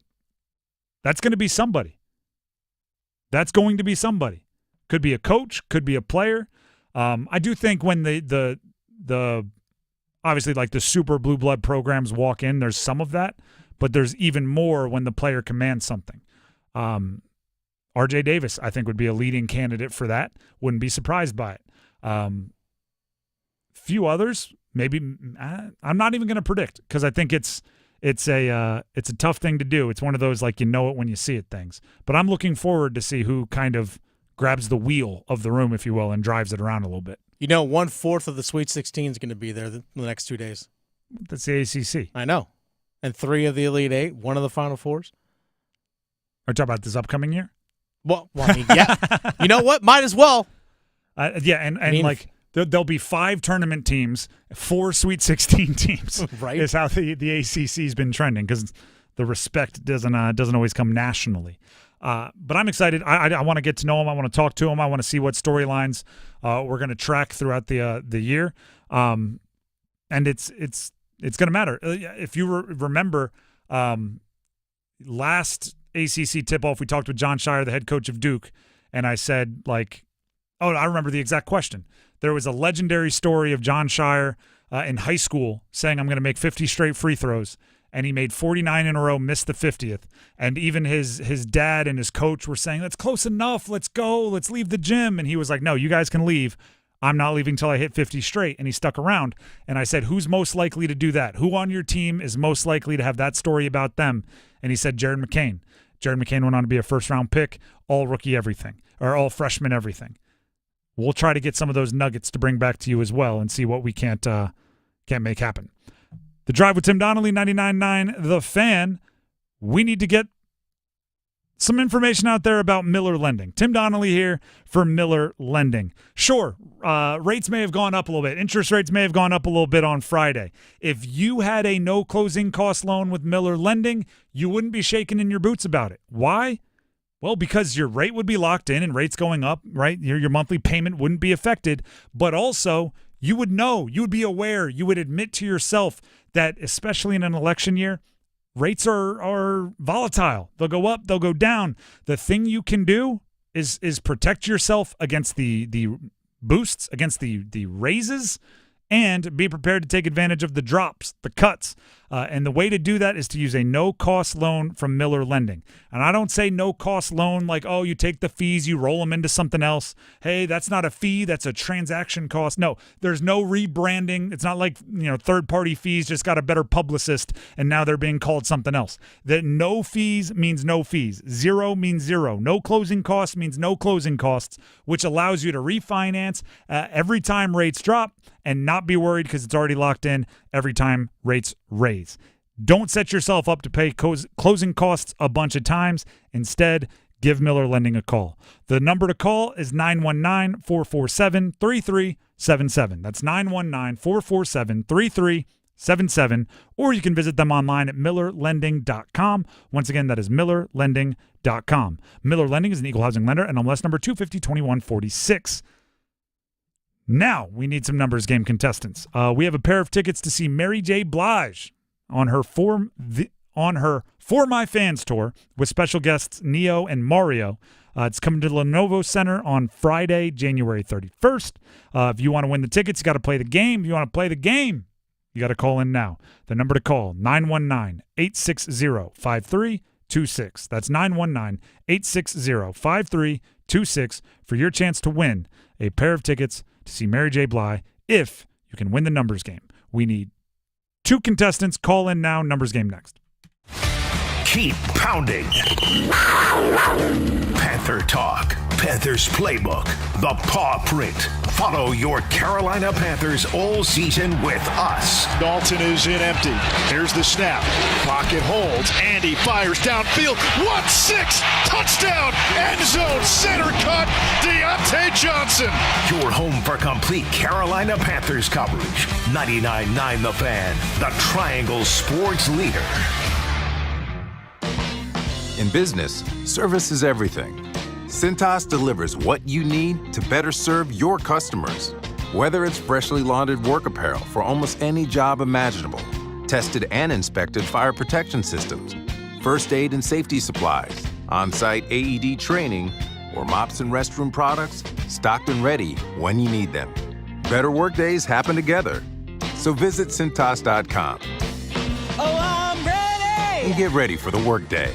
Playoff baseball is here, and BetMGM is bringing the energy with the first ever bullpen jackpot. That's right, opt into BetMGM's exclusive bullpen jackpot. Place a player to hit a home run bet for any MLB playoff game this fall, and you could win a share of $50,000 in bonus bets if your player homers into the bullpen. I'm Victoria Vodnecker here for BetMGM, and that's not all. This offer lasts throughout the playoffs and right into the World Series in 7 days. Gamble in 7 days. Gambling problem? Call 877-718-5543 or visit morethanagame.nc.gov. This season, get premium tech that inspires joy from Dell Technologies. Bring projects to life with the XPS 16. It delivers supercharged processing for enhanced productivity and freedom to express yourself. Performance class Dell PCs with Intel Core Ultra processors deliver a dedicated engine to help accelerate AI. Enjoy free shipping, Dell rewards, and expert support. When you get a Dell PC with AI, it gives back. Shop now at Dell.com/deals.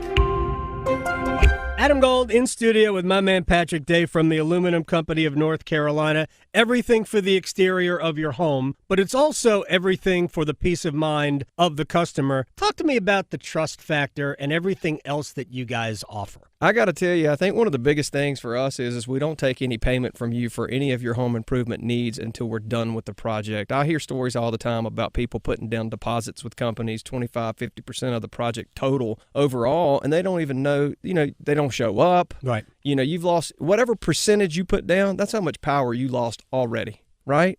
So with us, you pay nothing until we're done. Typically we're not the least expensive, and we're certainly not the most expensive. You get 3 or 4 estimates, we're going to fall right there in the middle. But, you're going to have a warranty that's lifetime, transferable for 10 years on any of the products we sell typically. And we've been around since 1961. You can trust us. We've been around forever. It is about trust. And I think you guys are the most trustworthy business that I know. Aluminum Company of North Carolina, aluminumcompany.com.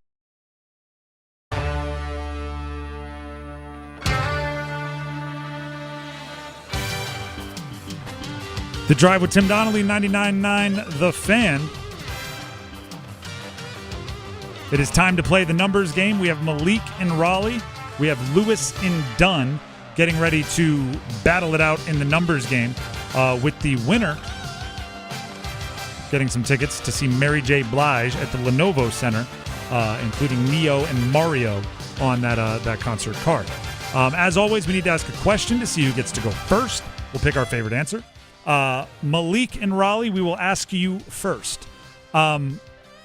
in honor of, we spoke with the tournament director of the SAS Championship, which is a Tournament of Champions golf event. If there were the Tournament of Champions in every sport, right? So there was, like, after you retire from basketball, you can then go play in the 50 and over NBA. Once you retire in football, you can go play in the 50 and over NFL. If that existed in other sports, what athlete would you be most excited to watch in the older edition of their sports league?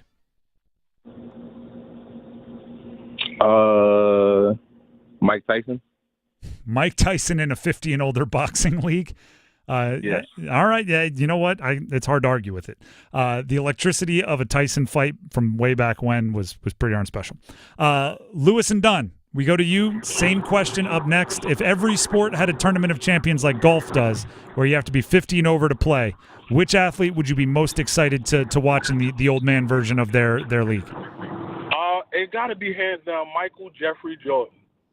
Another good one. Mike Tyson, Mike Jordan. There's two great answers. I'm glad I don't have to choose. Dennis, which one was your favorite answer? I'll probably lean local on this one and go with MJ.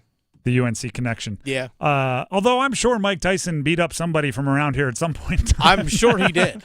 Lewis and Dunn gets to go first. Don't worry, Malik, though. You'll have your chance. You just got to wait a little bit. I mean, I'd be scared to see Tyson.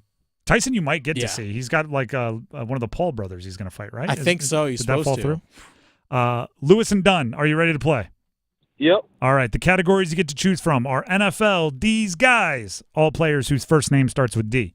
NFL 2004 All Pros, Baseball Hall of Famers in honor of the playoffs, and NHL Canes and Whalers only. Let's go NBA D's guys. That's NFL D's guys. We don't. Oh, I take NFL D's guys too. All right. All these players from the NFL have a first name that starts with the letter D. I will give you the team and the player. Give me the jersey number as quickly as you can. 30 seconds on the clock. One pass if you need it. Any questions before we get started? Nope. All right. Your time will start when you hear the horn. Derek Anderson, Carolina Panthers. What was that? Pass. Derek Mason, Baltimore Ravens. 84. Incorrect. Derek Thomas, Kansas City Chiefs. 54. Incorrect. Derek Anderson, Carolina Panthers. 81. Incorrect. Derek Mason, Baltimore Ravens. 85. Correct. Donald Driver, Green Bay Packers. 88. Incorrect. Derek Thomas, Kansas City Chiefs. 52. Incorrect. Donald Driver. 81 or 88 or 80, matter of fact. It was 80. That's exactly what it was. And I almost gave it to you because you paused so long between 80 and 8. 80, I was almost like, correct. You did get one. You got, what was it? Derek Mason with 85, I believe. Yep. Derek Anderson with the Carolina Panthers wore number 3. Derek Thomas with the Kansas City Chiefs wore number 58. And as you already mentioned, Donald Driver wore number 80 with the Green Bay Packers. You got one. It's not a shutout, so we'll see if it holds up. Go ahead and sit on the line. Yep. That brings us to Malik and Raleigh, I believe. Malik, you are up next.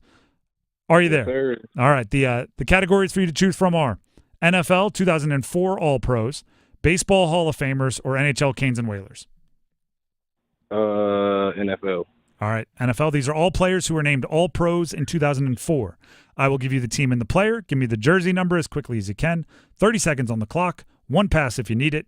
Any questions before we get started? No. All right. You need 2 for the win, and your time will start when you hear the horn. Marvin Harrison, Indianapolis Colts. 8. Incorrect. Hines Ward, Pittsburgh Steelers. 80. Incorrect. Marvin Harrison, Indianapolis Colts. 82. Incorrect. Hines Ward, Pittsburgh Steelers. 82. Incorrect. Marvin Harrison, Indianapolis Colts. 81. Incorrect. Hines Ward, Pittsburgh Steelers. 88. 81. Incorrect. Marvin Harrison Jr., Indianapolis Colts. 88. Correct. Dante Culpepper, Minnesota Vikings. 9. Ooh. Marvin Harrison, I was worried because you said 8 the first time, right? No, I said 88. I don't know. I don't remember. It sounded like you said 8, and I had a feeling you thought you said 88, which was making it awkward there. We can go back and listen to the tapes. Unfortunately, we only heard 8, and you didn't get Hines Ward, who wore number 86. Dante Culpepper, who I tried to get you in there at the end. We would have accepted 11 or 12 if you're playing at home. Unfortunately, Malik, a tie goes to whoever goes first. That's why we do that little question at the beginning. So you didn't win, but hopefully you had a good time. Yes, sir. Thank you. Try again. Give him the good old try. That means Lewis and Dunn. Lewis, you are the winner. Congratulations. Ooh, thank you. Ooh, that was tough. You get the Mary J. Blige tickets, the For My Fans tour with special guests Neo and Mario at the Lenovo Center this upcoming January 31st. Congrats. Oh, thank you, man. That was real close. It was. You won by way of tiebreaker. Thank Michael Jeffrey Jordan. Go ahead and stay on the line. Dennis has some information he needs to get from you, but you are the winner. I actually do have some information. Malik said Mike Tyson. Mm-hmm. This actually comes from our good friend Hayes Permar.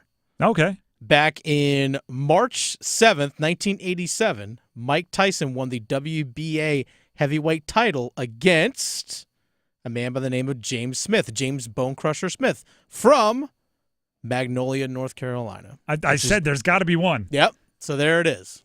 Mike Tyson is like a family that goes on a road trip and they're looking for license plates. Mm-hmm. He's trying to knock somebody out from every state in his prime. So I guess he checked the box for North Carolina. Appreciate it, Hayes. The Drive with Tim Donnelly, 99.9 The Fan.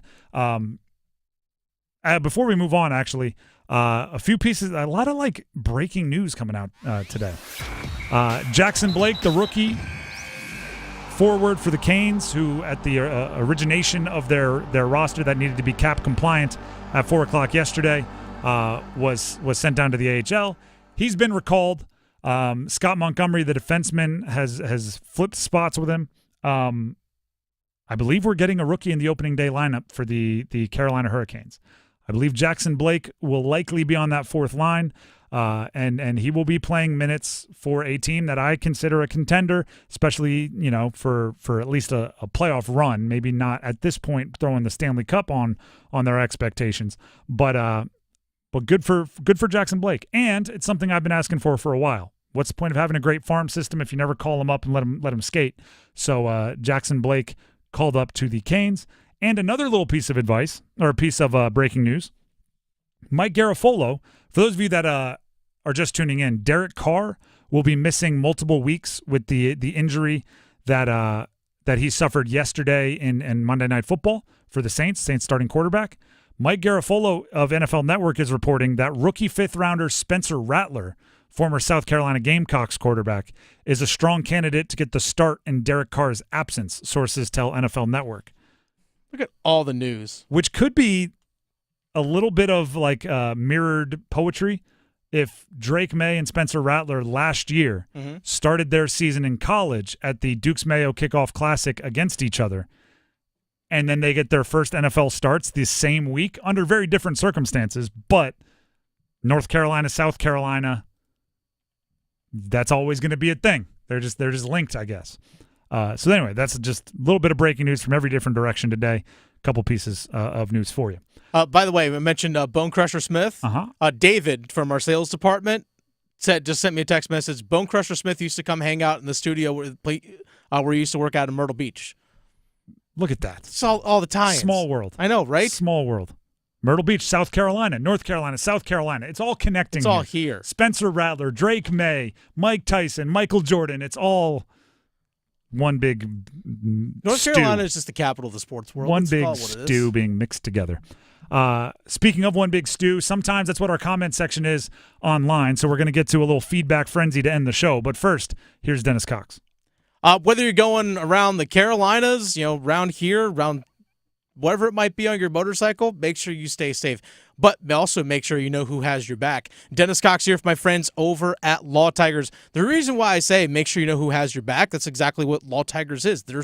They're there to have your back in case you are injured in a motorcycle accident.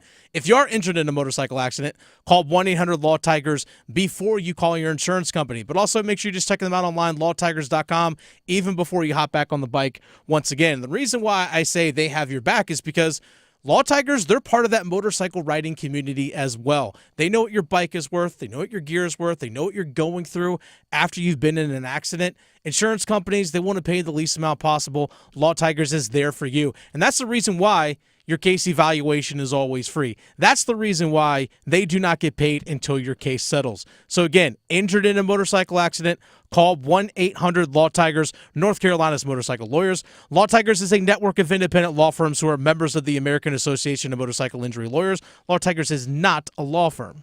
We're going to close the show with a little feedback frenzy coming up next, so don't go anywhere. Oh, this is going to be fun, isn't it? Oh, yeah. Wow. Martin pulling Barkov away. You know, Pyotr Kochetkov's not afraid to mix it up. Vinny Veazey knocking Natchez to the ice. Oh, here we go. Oh, yeah. Here we go. Veazey and Kotkaniemi. A chance for the Rangers coming in. Anderson makes a save, and it's kept out by Martin. What a save!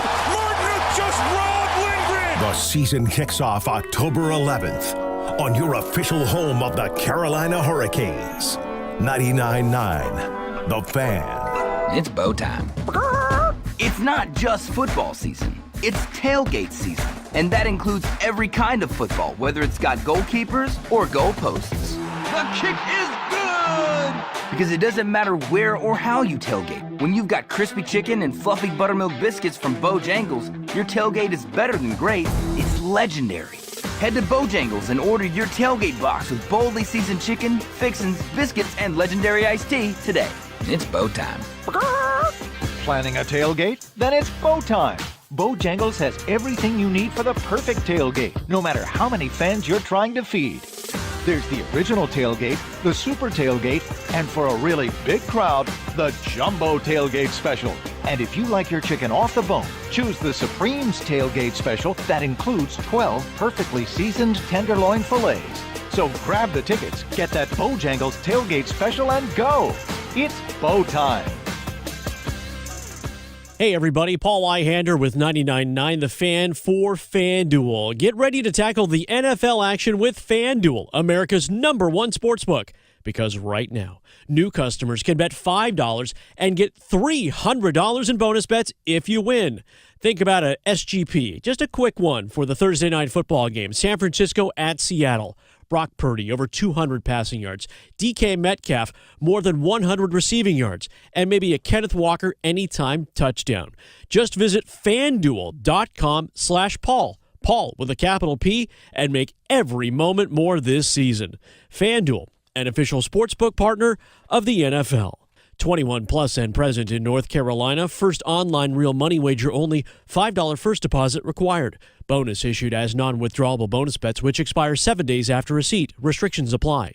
See terms at sportsbook.fanduel.com. Gambling problem? Call 877-718-5543 or visit morethanagame.nc.gov. Prescriptions require an online consultation with a healthcare provider who will determine if appropriate. Restrictions apply. See website for details and important safety information. Subscription required. Price varies based on product and subscription plan. Hi, I'm Dr. Peter Stahl, board-certified urologist and senior vice president of men's sexual health at HIMSS. I've helped many guys with ED in my 12 years of practice. But now you can get world-class care for ED 100% online by going to hims.com. So what are you waiting for? To start your free online visit and find ED treatment at up to 95% off brand name prices, go to hims.com/joy. Homeowners, listen up. The Fed has taken action, lowering rates for the first time in years, and Loan Pronto has followed suit by lowering mortgage rates big time. Hey, it's Dennis Cox for Loan Pronto. Loan Pronto just locked in a homeowner at 4.59% APR, the lowest in 2 years. Whether you got your loan last month or last year,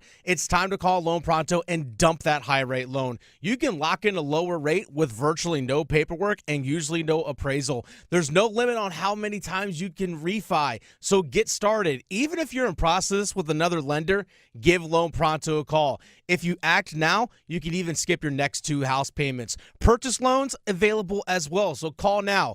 Get your rate quote in minutes with no hard credit pull and no upfront fees like those other guys. Call 919-381-1760 or loanpronto.com. 919-381-1760, loanpronto.com.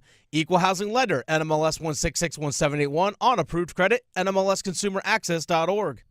Train heating and cooling systems are engineered to keep up with you. We run together. Visit traininfo.com to find your local independent train dealer. It's hard to stop a train.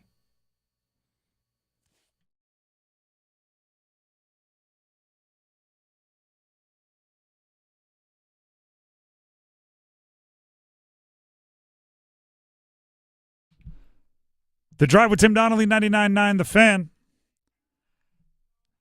Unusual Tuesday today. A lot going on. Very newsy day. Newsy. I feel like you need to be wearing like a page boy cap. Like, yeah, you see, it's a newsy day here in the Triangle, here in the sports world. Yeah. Get that evening paper. Yeah, I mean, let me kick your feet up. Read about today's news. Do you see? That's why radio always wins. We can be immediate with it. Earlier today, the Jets fired Robert Salah. Yeah. In a dramatic fashion. Escorted him out of the building with security. Didn't let him speak to the team. Aaron Rodgers reportedly, according to Jordan Schultz, NFL insider, didn't know what was happening, showed up ready to work today, learned his coach was fired. Sure he didn't. Bye, Felicia. There's a lot of rumors going around. We'll never get the true story. Still early and weird for the Jets. Drake Maye named the starter of the New England Patriots earlier today. That's right. Jacoby Brissett obviously moving to the bench. He'll make his debut as a starter in the NFL against the Houston Texans' very formidable defense and pass rush. That's going to be a tall task for Drake Maye, but even if you struggle, learn, move on. Derek Carr's hurt. Weeks is how they're expecting to count the absence for Derek Carr. Jake Haener filled in for Derek Carr after leaving the field yesterday on Monday Night Football when the injury was sustained, former Fresno State quarterback Jake Haener. However, there's now some reports from the NFL Network that Spencer Rattler, former South Carolina Gamecocks quarterback, could be in line to get the start this week since Derek Carr can't go and they have a little bit more time to plan. So they might have Haener as the backup regardless of who's the starter. Derek Carr's here, you're number 2. Derek Carr's not here, you're number 2. That's going on. And then also the Canes recalled Jackson Blake. Mm-hmm. So he spent all of a day not on the official roster of the Canes. Paper transaction. I would assume that means he's going to be playing on Friday in the season opener for the Carolina Hurricanes. Yeah, you don't recall him just to sit him. It would make very, very little sense to me. You don't recall him to sit him. If he's a healthy scratch for any reason other than like maybe has a nagging injury that they want to heal at any point in time this year. If he's up, I think you play him because he's a rookie and having him up means you're not giving him AHL minutes. I like this for the Canes. I've been calling for them to have a rookie in the opening day lineup. Less like of a, I need one of these guys there, but more of a, show me that you're at some point going to cash in these young players, right? Mm-hmm. Show me at some point that it's not just a nice farm system as decoration. Like, it's not like, hey, we got great minor league players and prospects. Yep. Show me that at some point you're going to bring them up because that's where you get the value. Because now you have a rookie contract guy who has some pedigree, you have some expectations for, who can grow into a bigger and better role over time. If you're Jackson Blake, make them give you a bigger and better role over time. I think he's going to start fourth line guy, probably skating with Jost and Robinson. Maybe? Actually, probably Jack Drury and Eric Robinson. Yep, there you go. I think Tyson Jost got sent down to Chicago. Oh, beautiful. He cleared waivers. I didn't know that. Mm-hmm. Not beautiful for him. I'm just saying that clarifies my confusion. So Jack Drury, that makes sense, as the fourth string center with Robinson and Blake on either side. If you play well enough in your 11 minutes you get with that line, there's a lot of situations in which that second line is going to be shaken up. If maybe the Aho, Jarvis, whoever that third guy is in the first line aren't living up to what they want. If Roslovic isn't meshing, you want to move Svech up there. Could Roslovic go from that line all the way to the fourth? Possibly. If you bring Jackson Blake up and to replace, there's a whole bunch of things. My point is Jackson Blake likely playing on Friday. I think it's cool, not only for the young man who's going to get a chance to be an opening day contributor, but also for the franchise.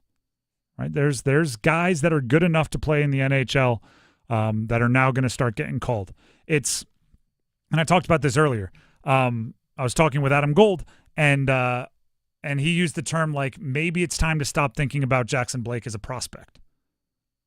And that's a big turn where it's no longer about like where you're going to get the most minutes in the role that you're one day going to play, and it turns into how can we use this guy's skill set to help the big league club win?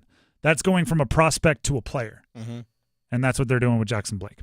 The Drive with Tim Donnelly, 99.9 The Fan. We have like a couple minutes here. Should we do a feedback frenzy? We can't do it tomorrow. No, we can't do it tomorrow. We're going to be in Charlotte.